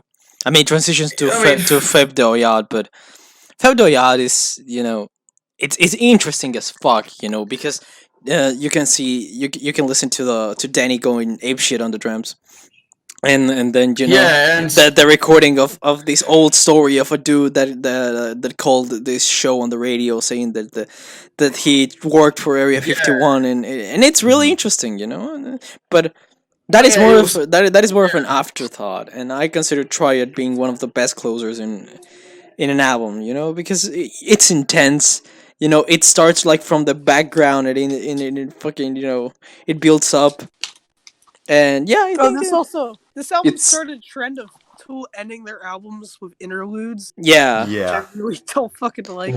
The only Tool album that I have a problem with the interludes is 10,000 Days. So we're gonna get to that. Okay, no. We're gonna talk about Yeah, Completely agree with that. Oh, okay, no, yeah, okay. So, Lara is a very close.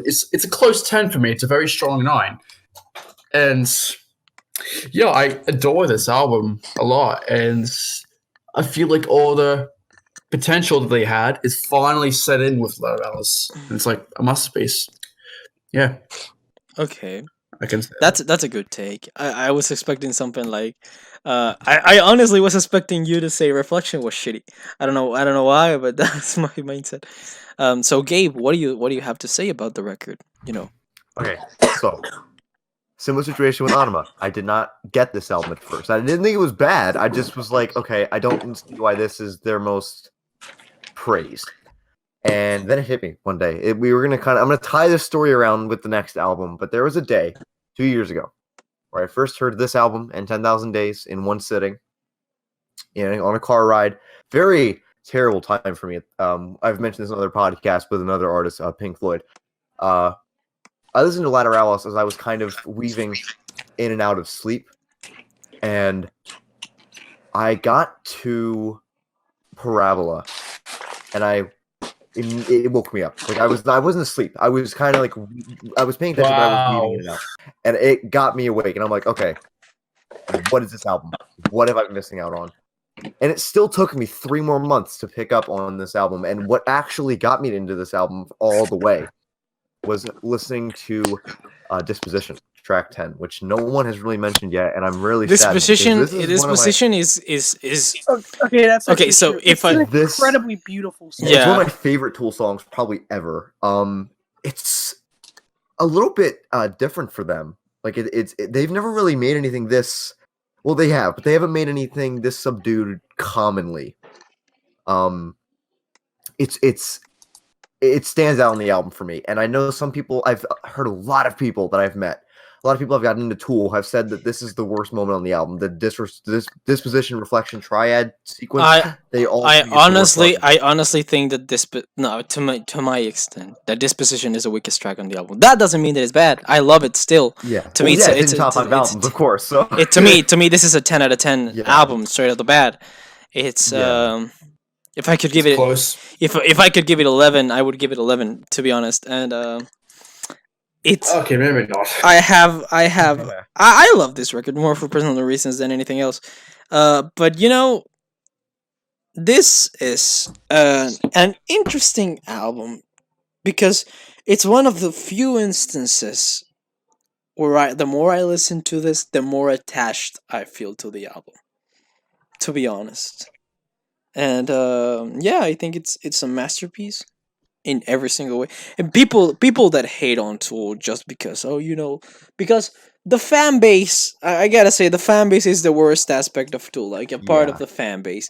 I'm But- gonna admit that I'm part of the problem, but Because people hype the album so much to the fact that people get annoyed by them, and then when they listen, they're like, "Nah, I'm not talking about you, Gabe. You're actually cool. I have met some hardcore fans over the years, and and believe me, you're not one of them. You are I not. used to fight with a guy daily over Anima, and how he thought this was their best song. But yeah, I mean, Ulo, do you have your thoughts on Lateralis? No, I'm all set. Thank you. Okay. So to me, the conclusion of this is Lateralis. Amazing. Lateralis is amazing. Lateralis is actually, I mean, the fan base, hypes this up. The fact that you say, oh, you don't get it because you have, you don't get how complex it is. Oh, You know that fuck these people. hierarchy. Yeah, Oh, fuck those that. people suck. Fuck those people. I honestly, Those people I No. look. So Those I, people I, are I dumb. honestly think that if you dislike a Tool record, I think that you should. I honestly think that if you dislike it, I can see people disliking Tool records. But if I think that that disliking it just by disliking it because of what people say about it, that's something dumb. I mean, you can dislike anything you want, but at least give real arguments and listen to the entire thing first. I mean, okay. The Mm. main criticism I see of Tool is that they are pretentious or something like Yeah. they go too they go too far. They do too much stupid stuff, and it's like I feel like that criticism usually doesn't apply. It only really applies from this album and onwards. Yeah, kind of, to me too. Yeah. But because it's like they start as they go along, they start to lose that self-awareness that they kind of had on Anima. It's not really a bad thing. I mean, they would get it. They would get the self awareness again on fucking 10,000 days. But we'll get. I mean, this is what happens when you pry open your third eye. I mean, yeah. But yeah, I mean, I think Lateralis, it's one of those records that you have to listen because it achieved such a cultural status at this point that you need to listen to it at least once. And if you like it, I welcome to the club, pal. But and if you're one of those people that, if you're one of those people that for some reason thinks that you have to listen to music only because it's mainstream, Tool won a Grammy, right? What is it? It's a Grammy. Yeah, for 10,000 days. Schism. Yeah, and Schism. So yeah, so you can listen to this album if you for some reason you're one of those people. I've met people like that. It's the only reason why I say that. I mean, people come and say, I personally dislike the term pleb or patrician because that doesn't mean anything. And I mean, if you describe yourself as a pleb or a patrician, you're a hipster that wants attention, or you're someone that has low self-esteem and says, because if you listen to music and you enjoy it, you're actually achieving more than many people that listen to music and just want to say, oh, I listen to harsh noise from the 90s and Japanese underground music. If you come to me and say, I listen to Tool and I like it a lot, and for this and this and that and that and that, I say, cool, you're a good man. I mean, you just Speaking of Japanese underground music, I was gonna make a joke earlier, but Hurley probably would have murdered me. We were talking about Flood. I whenever I listen to that song now, I always just think, "Oh, Tool covered Boris! Oh my god!" Fuck! Don't compare Boris to Tool. Don't do that. I mean, Boris. See, it's exactly what you said would happen. After this, the band would have a lapses. They would still tour. They have a bootleg called "Live at the Pepsi Center, Denver, USA, 2002." Yes, I memorize that shit. No, they didn't get lazy. They still are at it, and some of their strongest, and most popular songs are from their next two albums, and I honestly, okay, so 10,000 Days on 2005, which was recorded in 2005 but released in 2006. This was so the first album I owned for myself, physically, was the album that my sister gifted to me. That was Save Rock and Roll by Fall Out Boy. But but the first album that I bought with my money that I worked for was 10,000 Days. I love 10,000 Days because 10,000 Days is I said it. I listened to Undertow in 10,000 Days. I didn't like it as much as I do now because I listened to 10,000 Days, and to me is their most personal album. I mean, straight off the bat, Wings for Mary is... Such a fantastic long track. Mm, I give this. I don't give it. To me, it's still a 9 out of 10. But I have problems with something very important. There are two things that don't need to exist for me here, and their names are three actually.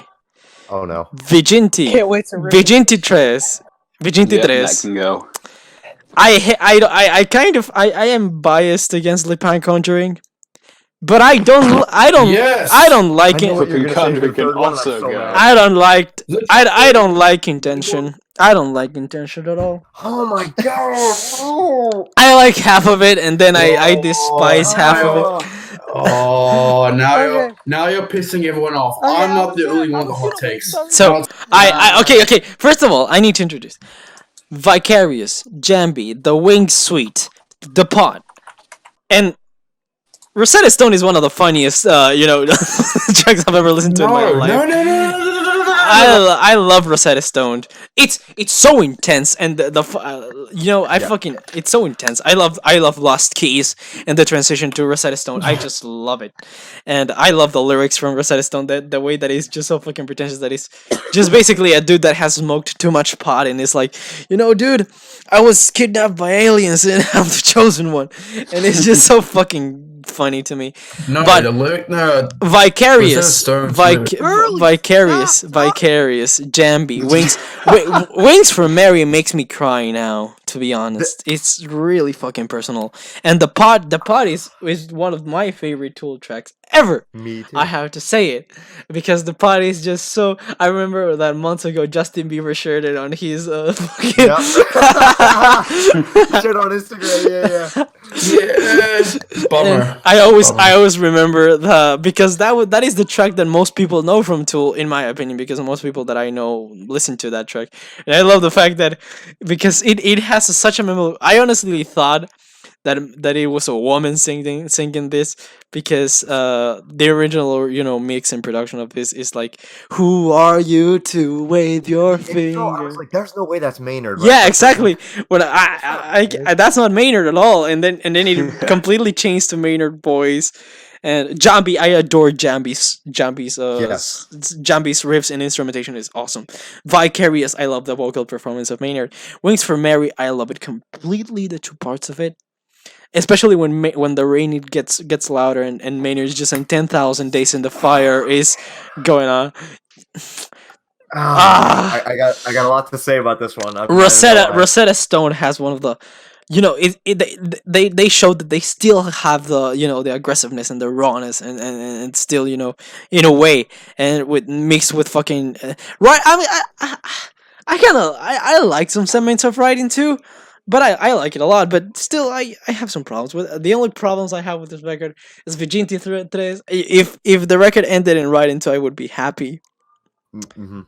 But I have problems with Virginity Tres. Lipanka. See, that's their. Have you heard about the rumor, quote unquote rumor about Virginity Trace? What is the rumor on Virginity Tres? If you line it up with, hold on, I can't remember. It's like if you line it up with Wings for Marie, something like it sounds like it should fit or something like that. I got to look it up again. No, Hold what on. I heard is that It was if you line up the Wings for Mary Part 1 and the Wings for Mary Part 2, they sound like they sound coherent, and I agree with that because there's a video on YouTube that does that, and then it sounds pretty. It's like I don't get it. Really, I don't. But yeah, I mean, I think it's a great record. I honestly think it's really solid, and I gave it a 9 out of 10. I love it with all my heart. Vicarious, Jambi, Wings for Mary. The pod, honestly, Maynard's a scream in this.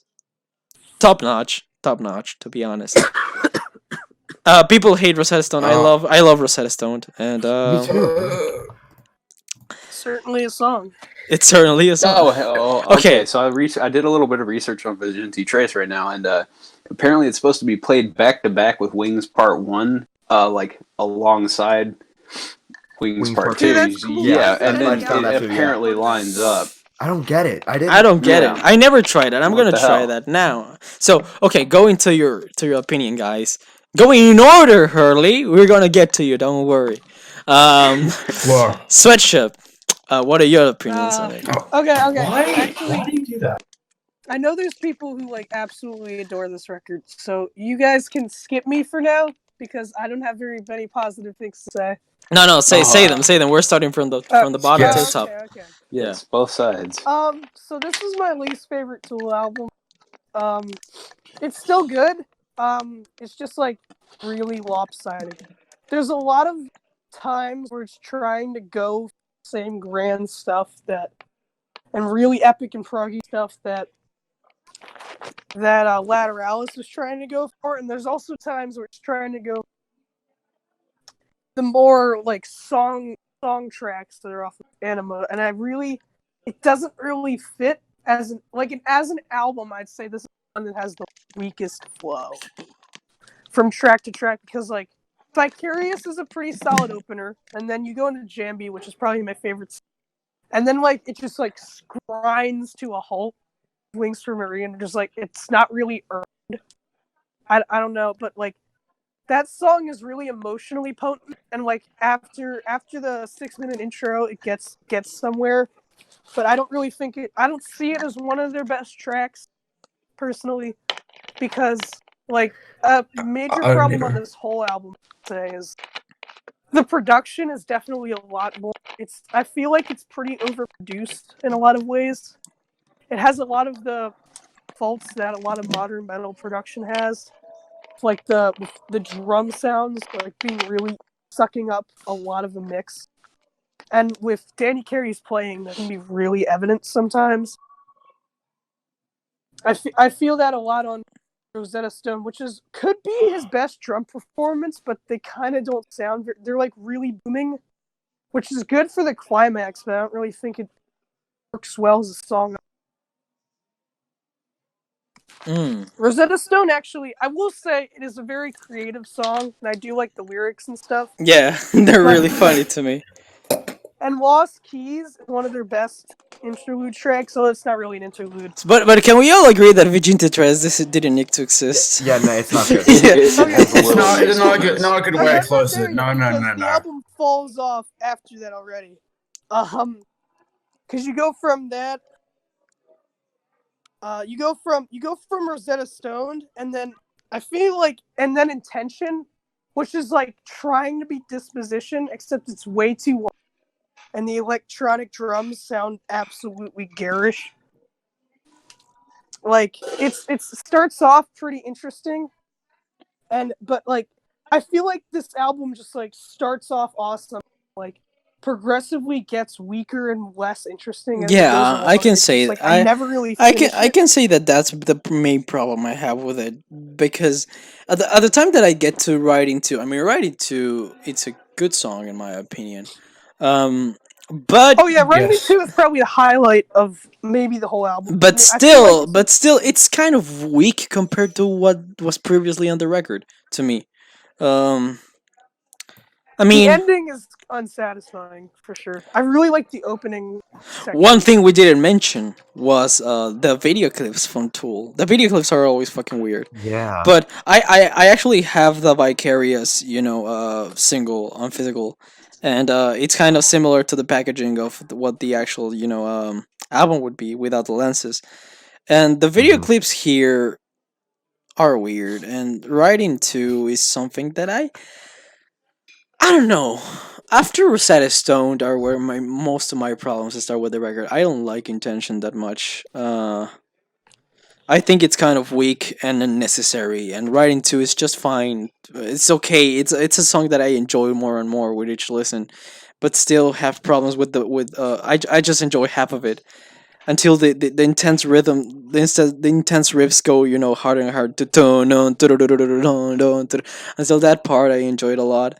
And then I just think it's one of their most middling and mediocre songs. Me too. Like after the half section of it, I just forget completely about it. And Virginity Tres was just such a. So this was the first CD I bought, like by my own, and it had the lenses and it was all fantastic and everything. I adore the packaging on this, but I listened to it. I mean, after a long time. after my first time listening to it, when I bought it on physical, and when I got to 23, I was like, this is really. This is a really bad. I really don't like 23. I don't see the point in it.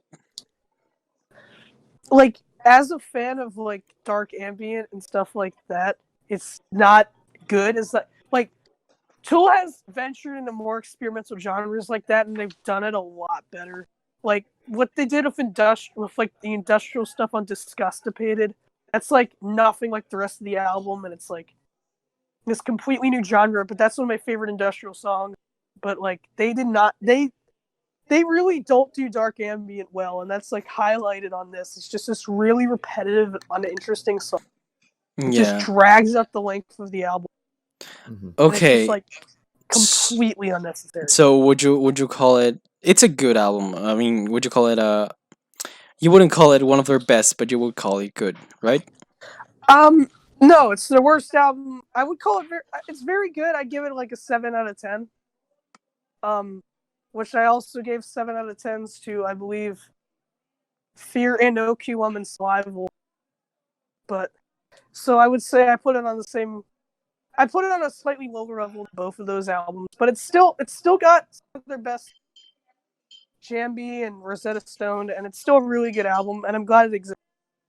It's just like it was the last Tool album for so long. It's really not a good.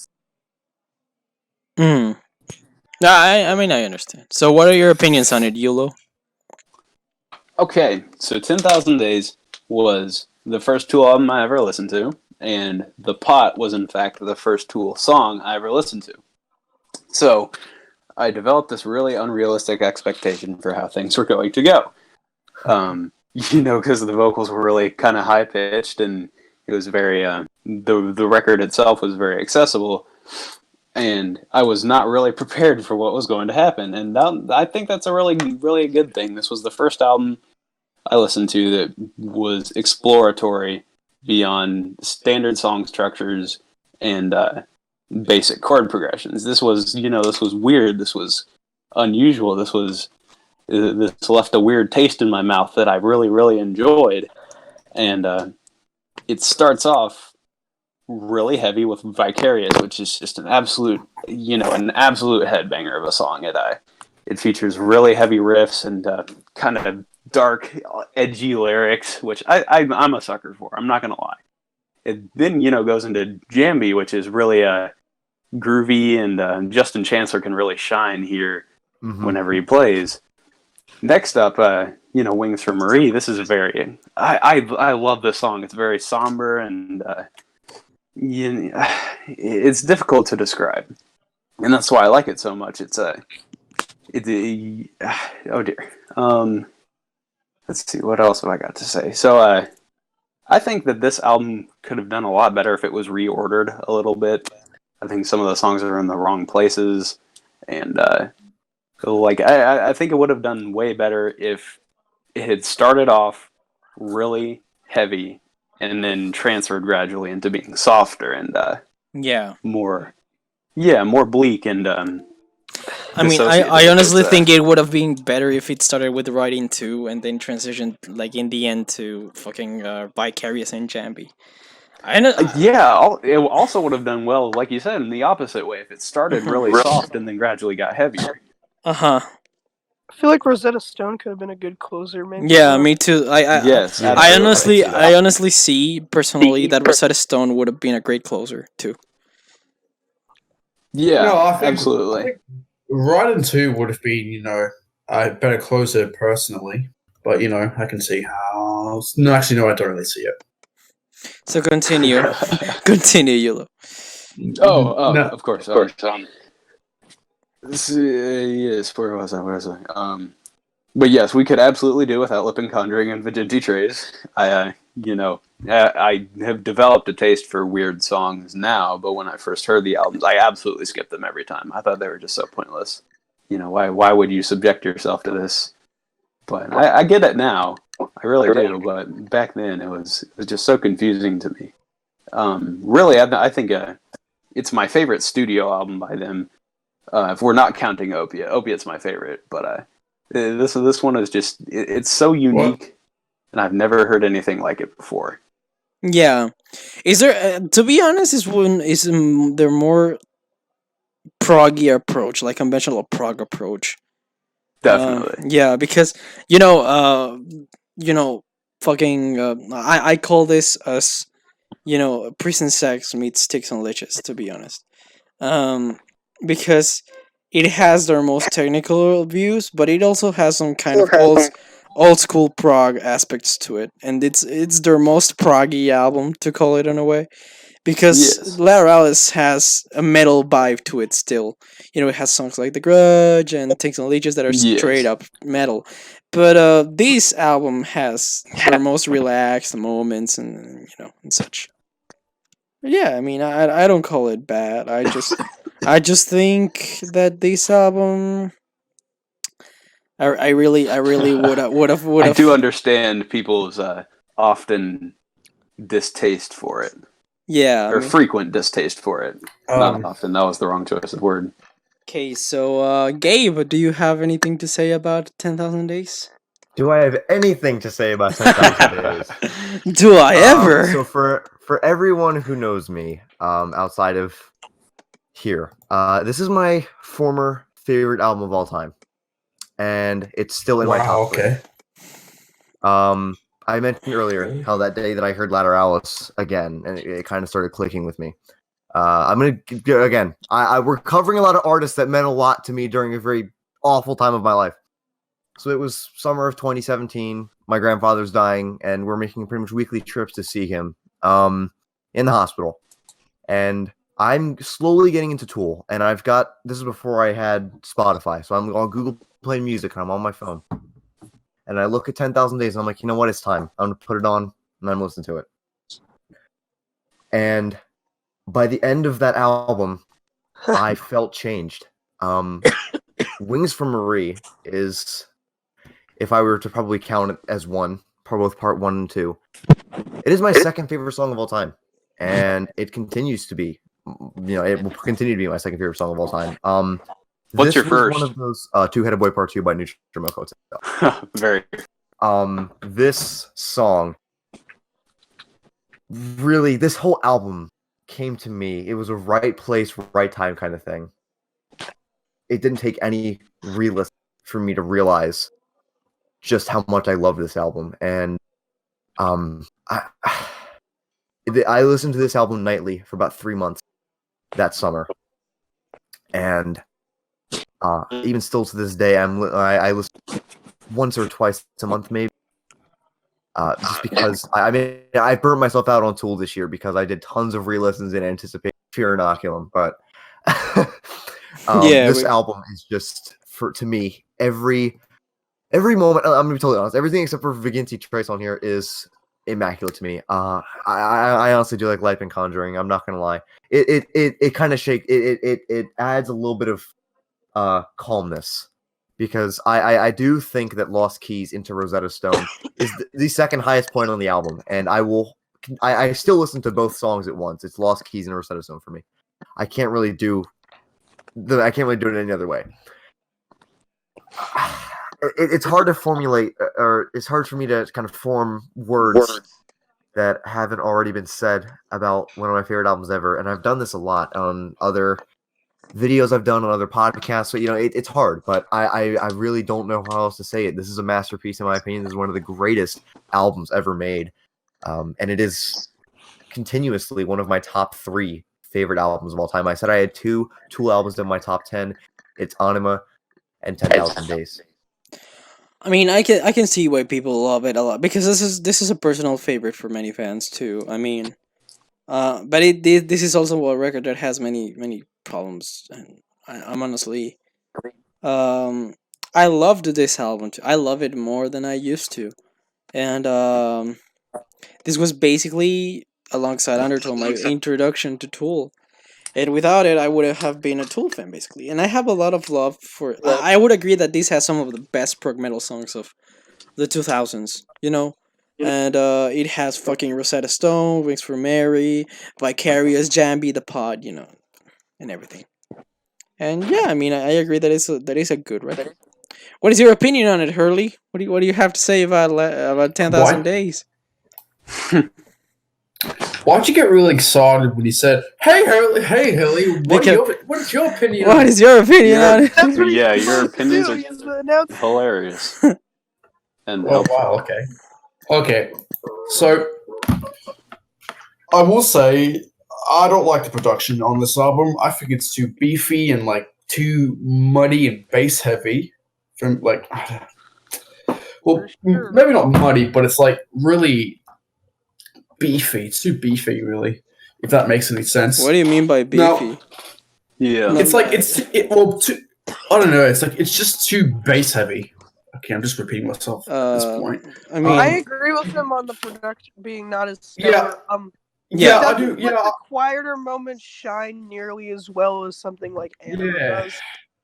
there's And no a lot of the heavier tracks, like the pot, are really hampered by the production being so like loud. low and centered. Like with the kicks and the booming drums and bass, all of the song is a really good song. Production kind of kneecaps it slightly, I would say.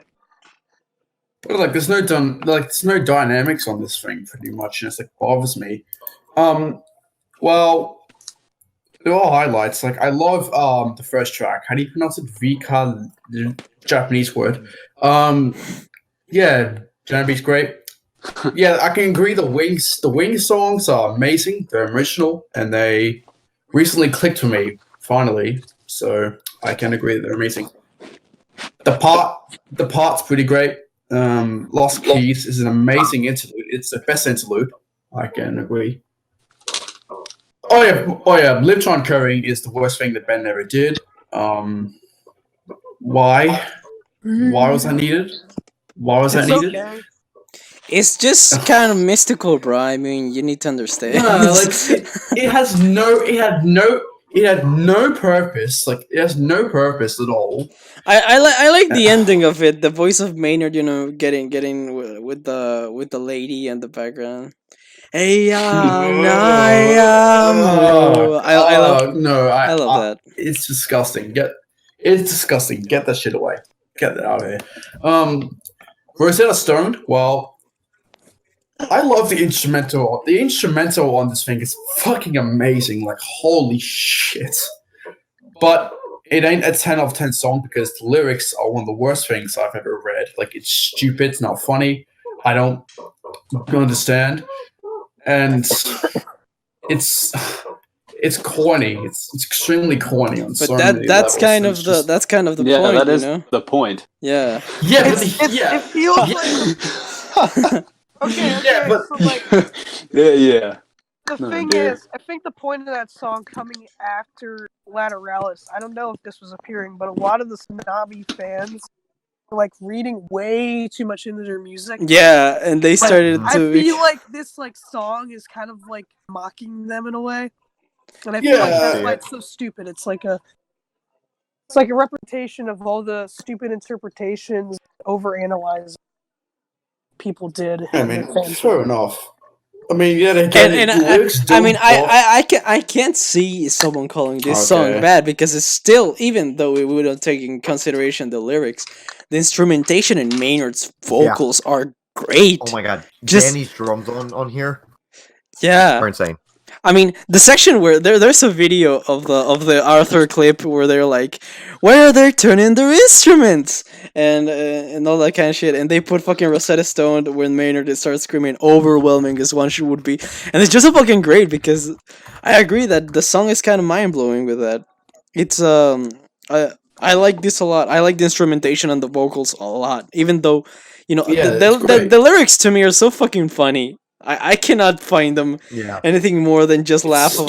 stupid. Just I was over here like It's funny because it's stupid. I was listening to this album for the first time, and I'm over here kind of like crying to myself in the backseat of this car over Wings from Marie, and then I'm hearing Maynard talk about shitting the bed. Like, come on. it's just just so that's a fucking bad funny. line.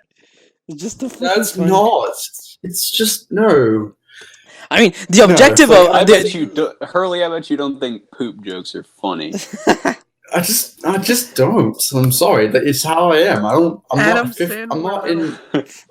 I'm not in second grade. I know Kindergarten. that Lewis, the music breakdown, hates this track too. I don't know why, but Yeah, I don't get that really, to be honest. But fair on him. Yeah, amazing song. The lyrics don't bother me, but it's just that the lyrics are terrible. They do bother me, but like I can look past it, I guess.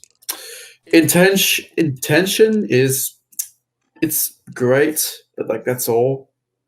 Right in Two is another amazing song. The percussion break in the middle of the song is amazing. I can say that.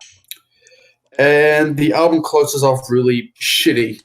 yeah, With, we can all agree that to me, Between Two is the worst thing they ever made. no, not the worst thing. Like it's not the worst thing they ever did. It's just that I don't understand why out of all songs they decided to close to it me with. is their most unnecessary and most just why it could have ended on Writing Two perfectly. And Insert fear inoculum bad joke here. okay, so Uh, we're gonna touch on that now. So, any conclusions on the record, guys? I think It's it's good, and I enjoy listening to it. I think but it's the last good when I thing come they've back made. to- Oh, no. We're gonna because we're gonna get in some Gabe and me. We're gonna come with the hot takes. Dude, we got to team up right now. Okay, Yeah, so there's no yeah, hot take for this you. is Okay. this is No, next. we gotta team up so right now. okay, so after this, they Maynard still got it. The fucking Rosetta Stone and Lost Keys performances on 2006 were great to me. I don't know. The pod, Maynard's just kind of become the bootlicker that he tried so hard to disparage when he was in his earlier days. yeah. He made songs about hating people because they got rich, and then he got rich, and then he never And then realized the irony. he made wine, and just Yeah, oh dear. He made quite the show out of the vegans, huh? He sure showed them what for. and I heard something. I mean, Oh, Maynard. I've waited. I've waited ever since. Okay, so I was basically 10, 12 years old. I've waited ever since for the new Tool album, and it's been long. It's not waiting 13 years, but it's waiting a long Yeah. time for one, and I was always constantly getting informed about Tool.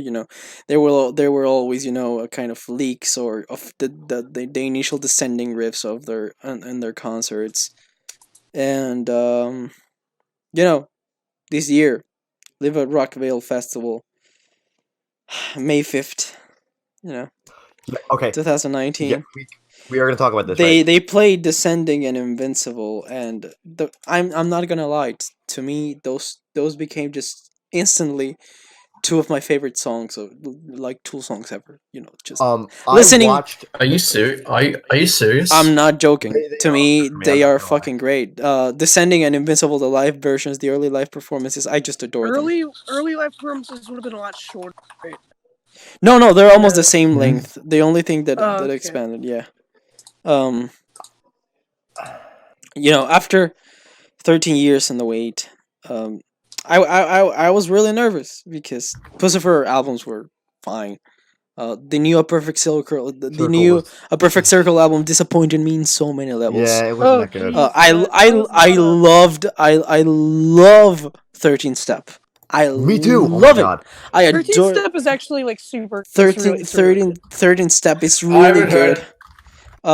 I haven't heard any. Sorry. go on. Mare the Gnomes is really solid. I like it a lot. I like Judith. Judith is one of my favorite, Maynard performances ever. But Eat the Elephant disappointed me on so many levels, and I didn't have my hopes started to die down on the new Tool album.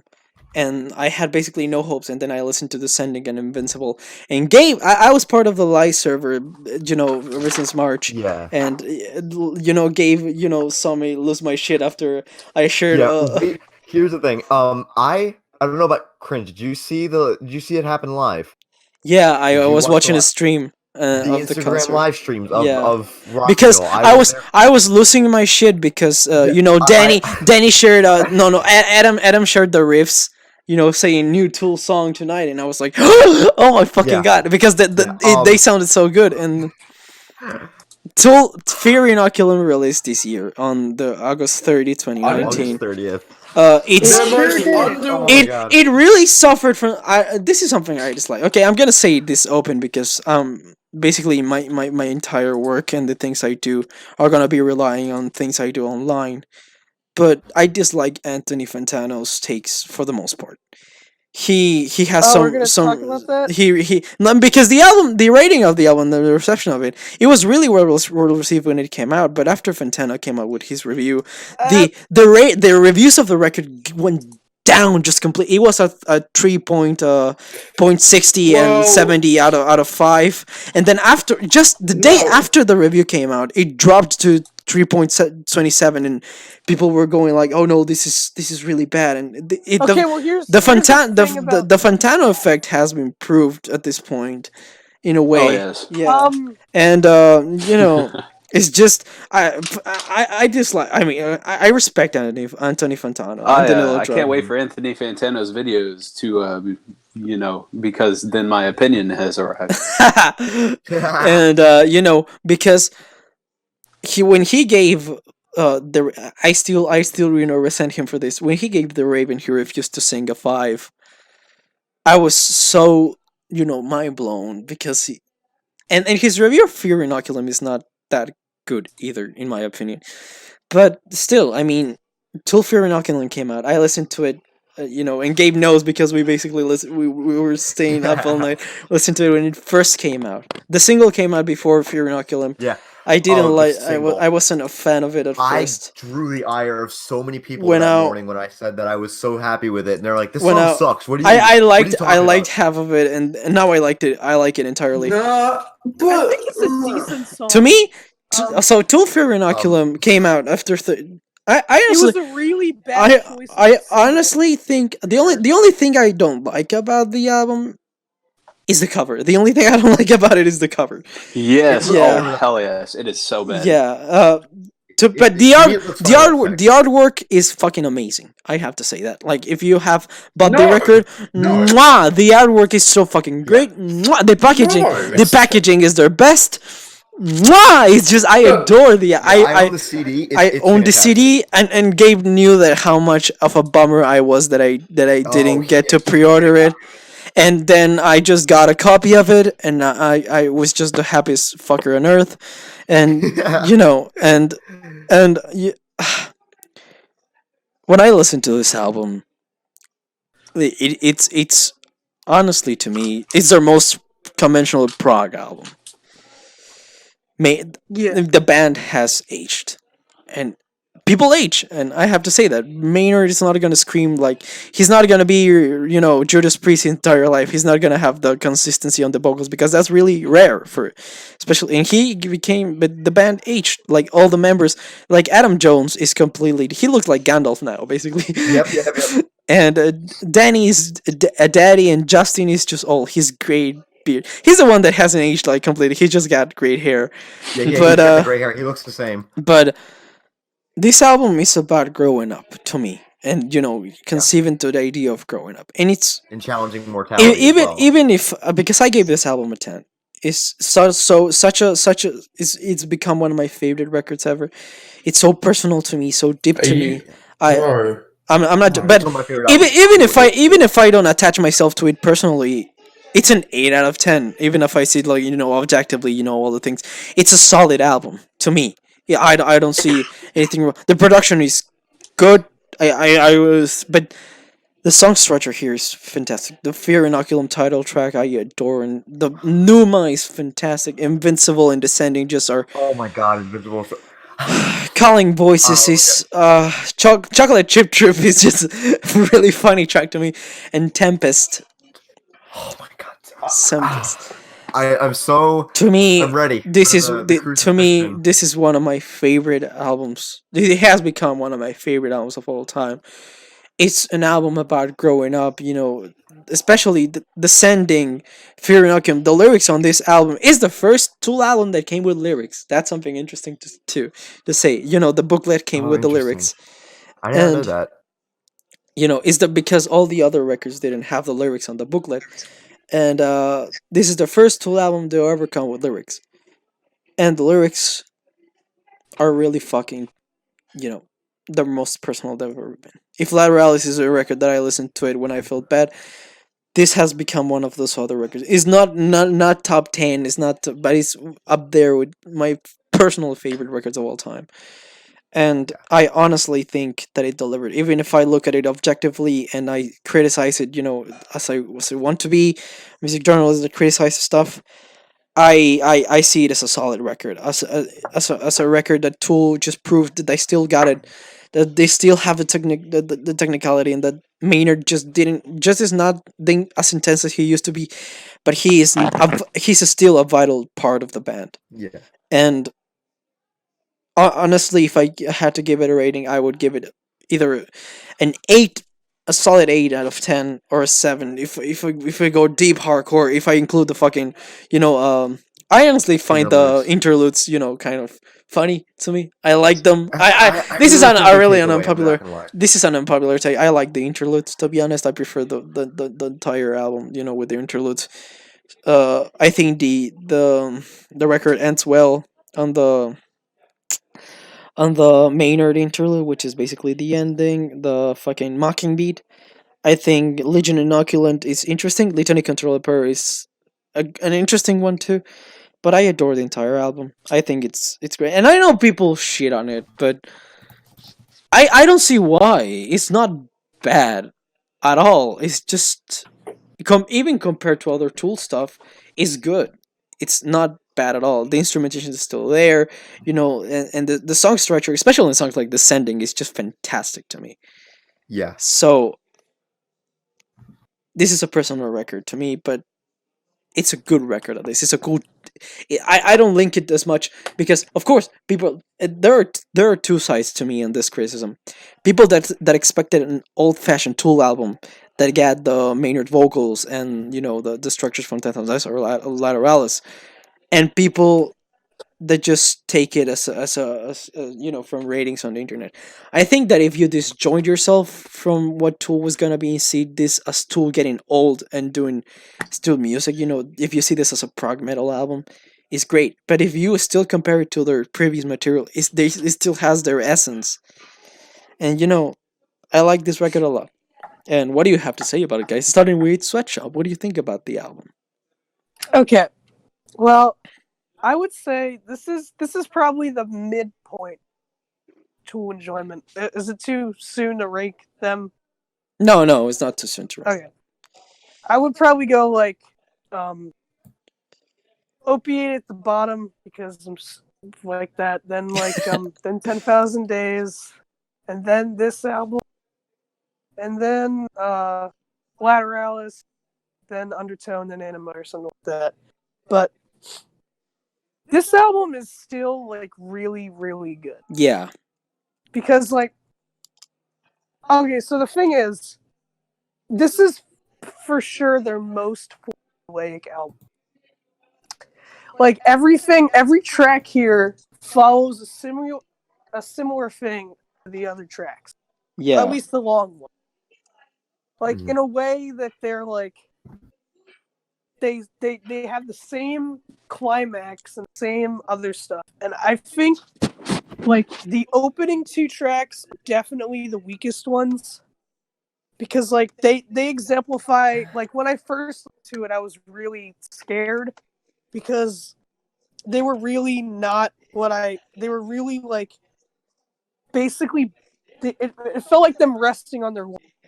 It wasn't really it was the same formula repeated over and over, and I thought the album was kind of going to be like that, and then Invincible came on, and Invincible was amazing.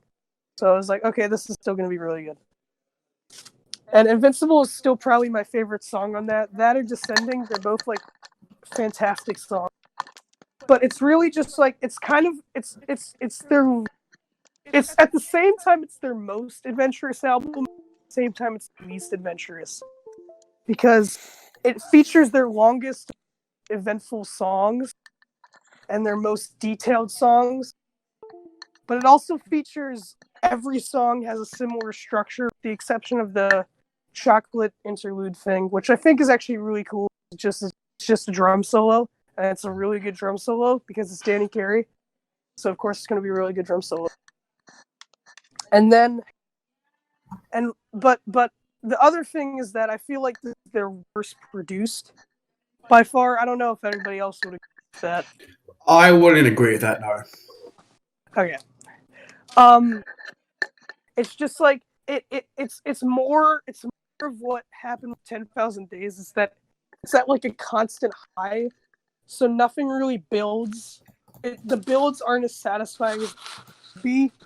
And I know like Maynard can't like do the screams and stuff like that, but there's some tracks here that like I feel like they didn't really change since like they were written back in like the 2000s, because there's like places where it feels like there's a build for him to do like a scream or something like over it, and it doesn't really like it's building to something that's not really there occasionally, like on the title track and the second song. I can't pronounce it. Yeah. But like it's still really solid and I still enjoy it. It's just like the one album, the criticisms of the song lengths and for self-indulgence actually flies, kind of. Even though I still think it's really good and I enjoy it, I feel like someone who isn't a fan of Tool point to this album and say this is why this isn't a good band. Not really. It like exemplifies all of their lot. Like a lot. I didn't really pick up on most of the lyrics because I didn't get the CD yet, and a lot of them were good, but I feel like it features his worst vocals, which is natural because he's really old now.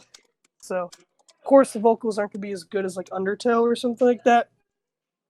But yeah, in conclusion, it's still a really solid album, and I really don't. I think people are shitting on it a lot more than it really deserves. It's still a very good album. Yeah. Yeah. What do you think about it, Yolo? Wait, hang on. Go on, Hurley. Go on, Hurley. Yeah, yeah, because I changed my name to Shirley because like, this is the weakest album. It's the weakest album. I'm sorry, it is, but it doesn't mean it's bad. It's great. Like, I actually agree with most of what Sweatshop is saying here. The builds, they sound like they could build to something, but it just doesn't really pay off that well, really. Like the title track sounds like it could build up to something amazing, but it just doesn't. Just dicks around for the rest of the track, really. Same with second track. I can't pronounce it. TNEUMA. Numa. Numa, yeah. Numa, yeah. Although I won't deny that Descending is an amazing track, even without the really weak climax. It's all pretty amazing, nonetheless. Same with Seven Empist. Seven Empist is a banger. It's a banger. It is, but that's. I can't say much about this album because it doesn't really impact me that much. Because it's like, it's there. It's a Tool album. Like, there you go, guys, and that's it, really. If that makes any perfect sense. Chocolate Trip. Chocolate. Oh, fuck you, Maynard. Yeah, the sixth track, Chocolate Chip. Chocolate Chip Trip. Yeah, I don't understand why they named it that. It has an amazing drum performance. The drum performance by the Danny Carey. Danny. Yeah. Yeah, it's great. It's I would amazing. actually say that's your best interlude. Honestly. Yeah, it's no. I wouldn't say It's that, no. really interesting and funny to me because it's just Danny Carey going apeshit with the drums and that shit. Mm-hmm. Yeah, it's fantastic. So yeah, Fear Inoculum in general, I forgot to mention the production here is really great. It's fantastic. I can say that. It's fantastic as hell. Yeah, Fear Inoculum, it's the weakest release, and yeah, although I will say the packaging of it looks really fucking sick, and I need to get on CD. But yeah, Who's Still have to eating say, really. chips? Yeah, I'm wondering that. Who's eating? Now, Bad times to be eating chips. YOLO, your take. Oh yes, of course. Okay. I'm not sure how well versed you all are with the Source Engine games, the games released by the company Valve. Yeah. But this was Half-Life 3. Fear Inoculum was Half-Life Really? 3. Yeah, It this was- something that I think Yeah, was no, yeah. from Because the start. the release of a Tool album seemed so impossible at this point. Yeah, it was really a the meme. joke I Yes. It was the really a joke that I big. saw It was thrown around it was a like- big meme. Like Yeah, the joke my that I my saw my thrown my, around my was- profile picture for a long time on WhatsApp was the image of a blank tool cover that said "I want to believe," and it. Oh my god, I've seen that. I've seen that. Yeah. But it's just it could have the album could have consisted of anything. It could have had brilliant content.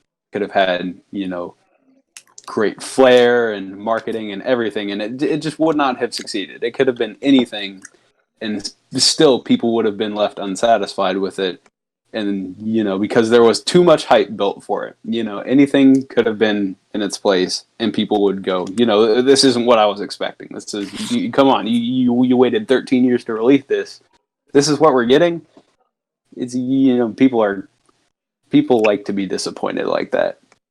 This album is just a lot of exposition. It doesn't really go anywhere, and yeah, I don't know. It's like Cringe said. You brought up a really good point. You got to learn to separate it from the other Tool releases. It's not like old school Tool. It does not do itself the same service. It is its own thing, and if you think of it like that, it is possible to enjoy it. Yeah.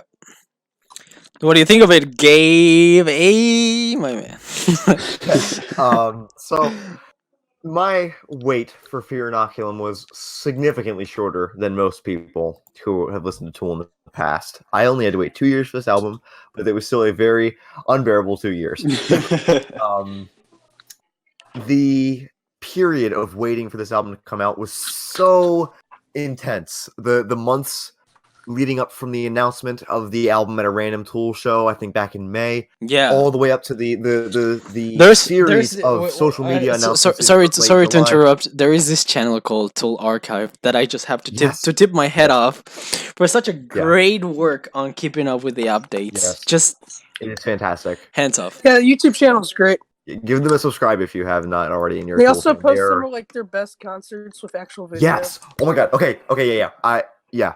They have some incredible concerts on that channel. I will just say, watch the concert from 1992 at JC Dobbs in Philadelphia. That's my favorite Tool show besides, I think, 1 or 2. Anyway, Fear Inoculum. It comes out. I'm not gonna lie to you. I'm gonna be completely honest. I listened to the leak. It leaked about 5 days before release, and I told myself I'm not doing. I've I told did myself for too. months I'm not doing any leaks. I'm not gonna do it. I listened to the leak anyway. Because I was just so ready for this album, what I did was I listened to the entire discography one last time the day of, and about 9 o'clock that day, at 9 o'clock that night, I turned off all the lights in the room. I got on my computer, I loaded up the album, and I turned off my monitor. I sat in pure darkness for the next hour, listening to the album unfold, going through a series of emotions. Not knowing You were what was just- going to happen, just And letting you were myself disappointed. fall Nah. into the music, Not at all. and I would be willing to say that I had a very similar emotional experience to 10,000 Days. This was not an immediate 10 for me. It felt like it, but it wasn't. It took me a couple more listens. I want to say at least 2 or 3 to make me feel really When I grounded. to me in same what I when want when I to do. first listened to this, I Yeah. gave it an 8. But in I time, and gave it like a I mean, 9. like a Gabe, very high 9. Gabe here knows that I had problems with the tracks of Fear Inoculum and everything, and Yeah. eventually he saw that I You shifted came- all my ratings to You came around. and I listened Um, and I rated all the songs to a 10 because My- all the songs my- mean a lot to me now. Yeah, I'm not gonna lie. Chocolate Chip Trip is still a 9 for me. It's not a 10 there. I'm getting there. I'm getting there. Listen, I've picked a new favorite on this album. My initial favorite was Fear Inoculum, the title track, because I listened to that single. How many times did I do it the first day? I think 20 times the day it came out. It was a lot.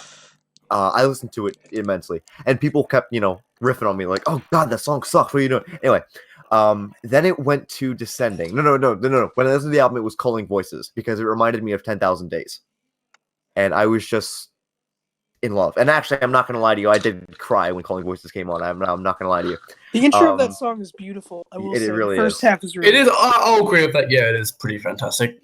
My third favorite was Descending, which honestly could be my favorite right now. Just the epic scale of something I feel like off of Lateralis really came back on that song, and it really strikes me. But my favorite right now, and my favorite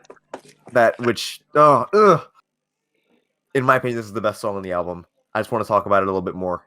Invincible. Mm. Oh my God. I'm always between My- Invincible and Descending, Yep. to be honest. My And gripe with Tempest. Descending, my only gripe with Descending is that I feel like Maynard's vocals stop way too early. He could have done like maybe another verse something at the end or like something. I feel like he should have had a bit more vocal presence on that song. But Invincible, everything about this just really sits with me, and it really resonates with me. The chorus. When I first heard the chorus, I really leaned back into my seat, and I'm like, Jesus Christ, what am I hearing? When he's going on, I can't sing, so I'm not going to bother. But when he says the whole bellow aloud, bold and proud of where I've been, but here Yeah. I am, I'm like, oh my God, that's so awesome. I love it. The delivery of that is just incredible. And some people might critique this, but the whole the vocoded vocals in the refrain a little bit later in the song when he starts talking about the whole tears in my eyes chasing Ponce de Leon's phantoms. I love that section, and I'm not gonna lie, I'm a little excited to see how they pull that off live because I think this is in Yeah. their set list right now. I'm I excited wanna- to hear how they pull off the synths and the vocals live. I want to see. I'm just waiting for Tempest on the live version. I wish they would perform. I'm honestly not gonna lie. I'm a little sad they're not performing that on this tour. But to call But it it's understandable because it's a really intense song. generally, people after it's been almost 2 months since it came out. Mhm. People had a rough critiques of it. Mm-hmm. And to be honest, I still don't see how I still can see how fans were hurt that this was an old-fashioned tool, but everyone to me that's something that if you listen to bands for a long time, this year 2019 was the year of comebacks to me. Because Pixies released an album, fucking. It sucked. It sucked. It It sucked. sucked dick. It sucked really. It's one of the worst records of the year for me. I would say it's their worst. It's their worst by far. No. It's their worst by far. Indie Cindy exists. Okay, let's not talk Yeah. about Pixies. Save that. We'll save that for another podcast. Yeah. So, and This year was pretty major. I mean, this year, The Cure is supposed to release something. Yeah, Swans, where's it at? Come on. Swans released an album. Come on. Liz Fair released her first song in 10 years this year. Yeah. And I think every Year of planned comebacks. comeback, a lot of people have been disappointed with. Like Fear Inoculum and the Swans album, examples to think of, but a lot of people. To me, it all comes down with every band gets old, and it can go on a good way or in a bad way. And to me, just Fear Inoculum and the new and the new, Swans records just lived up to what the band were aiming for, especially Fear Inoculum to me, because Maynard is old. The band they're all parents now. Maynard has his wine company, and I don't know. It's just to me, it's just I'm excited for what they have next. If they too. have They next. won't. No, They won't release any more I know albums. Danny always blew balls, but I believe that they're gonna release another record. They won't. I'm honestly Okay. just waiting for the vinyl release of Vernaculum, and I don't That won't think happen either. they have two.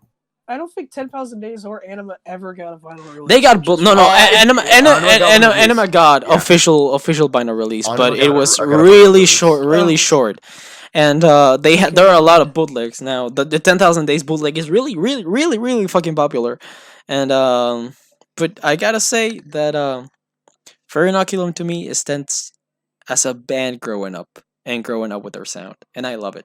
I just love it. It's very respectable. Yeah, it's an album that I can respect. And to people that say that it fucking sucks, I mean, okay, just but I No, it honestly doesn't. until now I haven't seen a well constructed argument about why it sucked. When it came out, I remember It made me. I remember being on mute because it's ever since a record is released, I always go on mute. That's something I got used to. But and I The saw album. everyone just fucking saying, okay, this is album of the year. This is album of the year. And when Fontana released the fucking score, 4 out of 10, I still can't see why.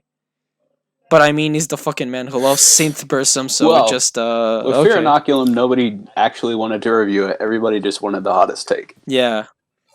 The I don't album. think he. I don't think The he, album. like- The I album don't made think me he go. did that. Well, so Yeah. I just have to say that it lived to the expectations of what my expectations. Yeah. My expectations Yeah, were we got to the remember band. My expectations were not okay. I'm waiting for Lateralis Part 2. I'm waiting for 10,000 Days Part 2. No, I was waiting for a good album, and this was a good album. It lived up to my expectations. After 13 years, they showed that they still got it. They still were creative with what they could do, and this is a Tool album. This is gonna be talked about for years to come, and yeah, I think I think the instrumentation gives things to talk about because Tempest being as long as it is, and yeah, I think the record is great. I'm not that I mean, anyone else have something to say to complete the fear? I would I- like to say that I don't know where they can go next, but it's probably going to be 5 or 10 years before there's a new album anyway. So Yeah. Okay. Okay. In all seriousness, I have to go now because my mom has been coming in the room every 10 minutes saying, "Oh, take this up the line, take this up the line, take this up the line." Okay. So Don't worry. I actually have to gonna- go now. We're gonna finish. Okay. Yeah, I know. say- I know. I have to go now anyway. Take Right. care now. So, yeah. Okay. Thanks Thanks, for Hurley. having me. Okay. I really appreciate you having me. Nah, I always. Even though you're, Disgust you're, Spade is you're, full of shit song. you're gonna be on the Boris podcast later, but that's something else. And Yeah. and Yeah, there always there so. I have some hot takes, like Oh God. and then there I have some steamy takes, Yeah, Like although it may seem like I haven't my biggest take on fucking Boris is they're the most inconsistent band I have ever listened to. Okay, so what band? Boris. Oh shit, that's nice. Yeah, we are doing a Boris episode. But they also have masterpieces. Okay, so Yeah. coming that was Tool. To finish up, as an old-fashioned thing, our 5 favorite Tool albums, like how I would rank them, would be first of all Lateralis, second of all Anima, third of all Fear Inoculum, fourth of all 10,000 Days, and the fifth would be Undertow. What about you, Gabe? So I'm going to rank from the bottom up, and keep in mind, I've given every single Tool album a 10 out of 10. Okay. So at the bottom, I have Opiate. Number 4, I have, next I have Undertow. Then I would probably put Fear Inoculum, or Lateralis. I can kind of switch between the two. Then I would put Anima, and then I would put 10,000 Days. Okay. What about you, Yulo? Number 1, Opiate. Number 2, 10,000 Days. Number 3, Undertow. Number 4, Lateralis. Number 5, Enema. Number 6, Fear Inoculum. Mm-hmm. What about you, Sweatshop? Number 1, Anima. Number 2, Lateralis probably. Number 3, Undertow. Number 4, Fear Inoculum. Number 5, 10,000 Days. Okay, and with that, we've come to the conclusion of the fucking. We covered Radiohead in 2 hours, and we've It covered took 3. we've covered 6 albums in 3 hours. That's just God, we had a lot to say. we had a lot to say. Yeah, and that was the Music Buddies podcast. Thank you so much, Gabe, Yulo, and Sweatshop for being on it. Thank you If for you having if us. you want to Thank check you. more about, because Sweatshop actually has some interesting releases this year, because he's part of a band of Dakota Condition that actually got an album released too, and Steam by his alternate name, which is Cosmeet, which both are really good Thunderphonics and noise albums. Check them out if you can. Yeah, Thank you, sir. so it's been a good podcast, and I hope everyone had a good time listening to us. So thank you, and see you next time.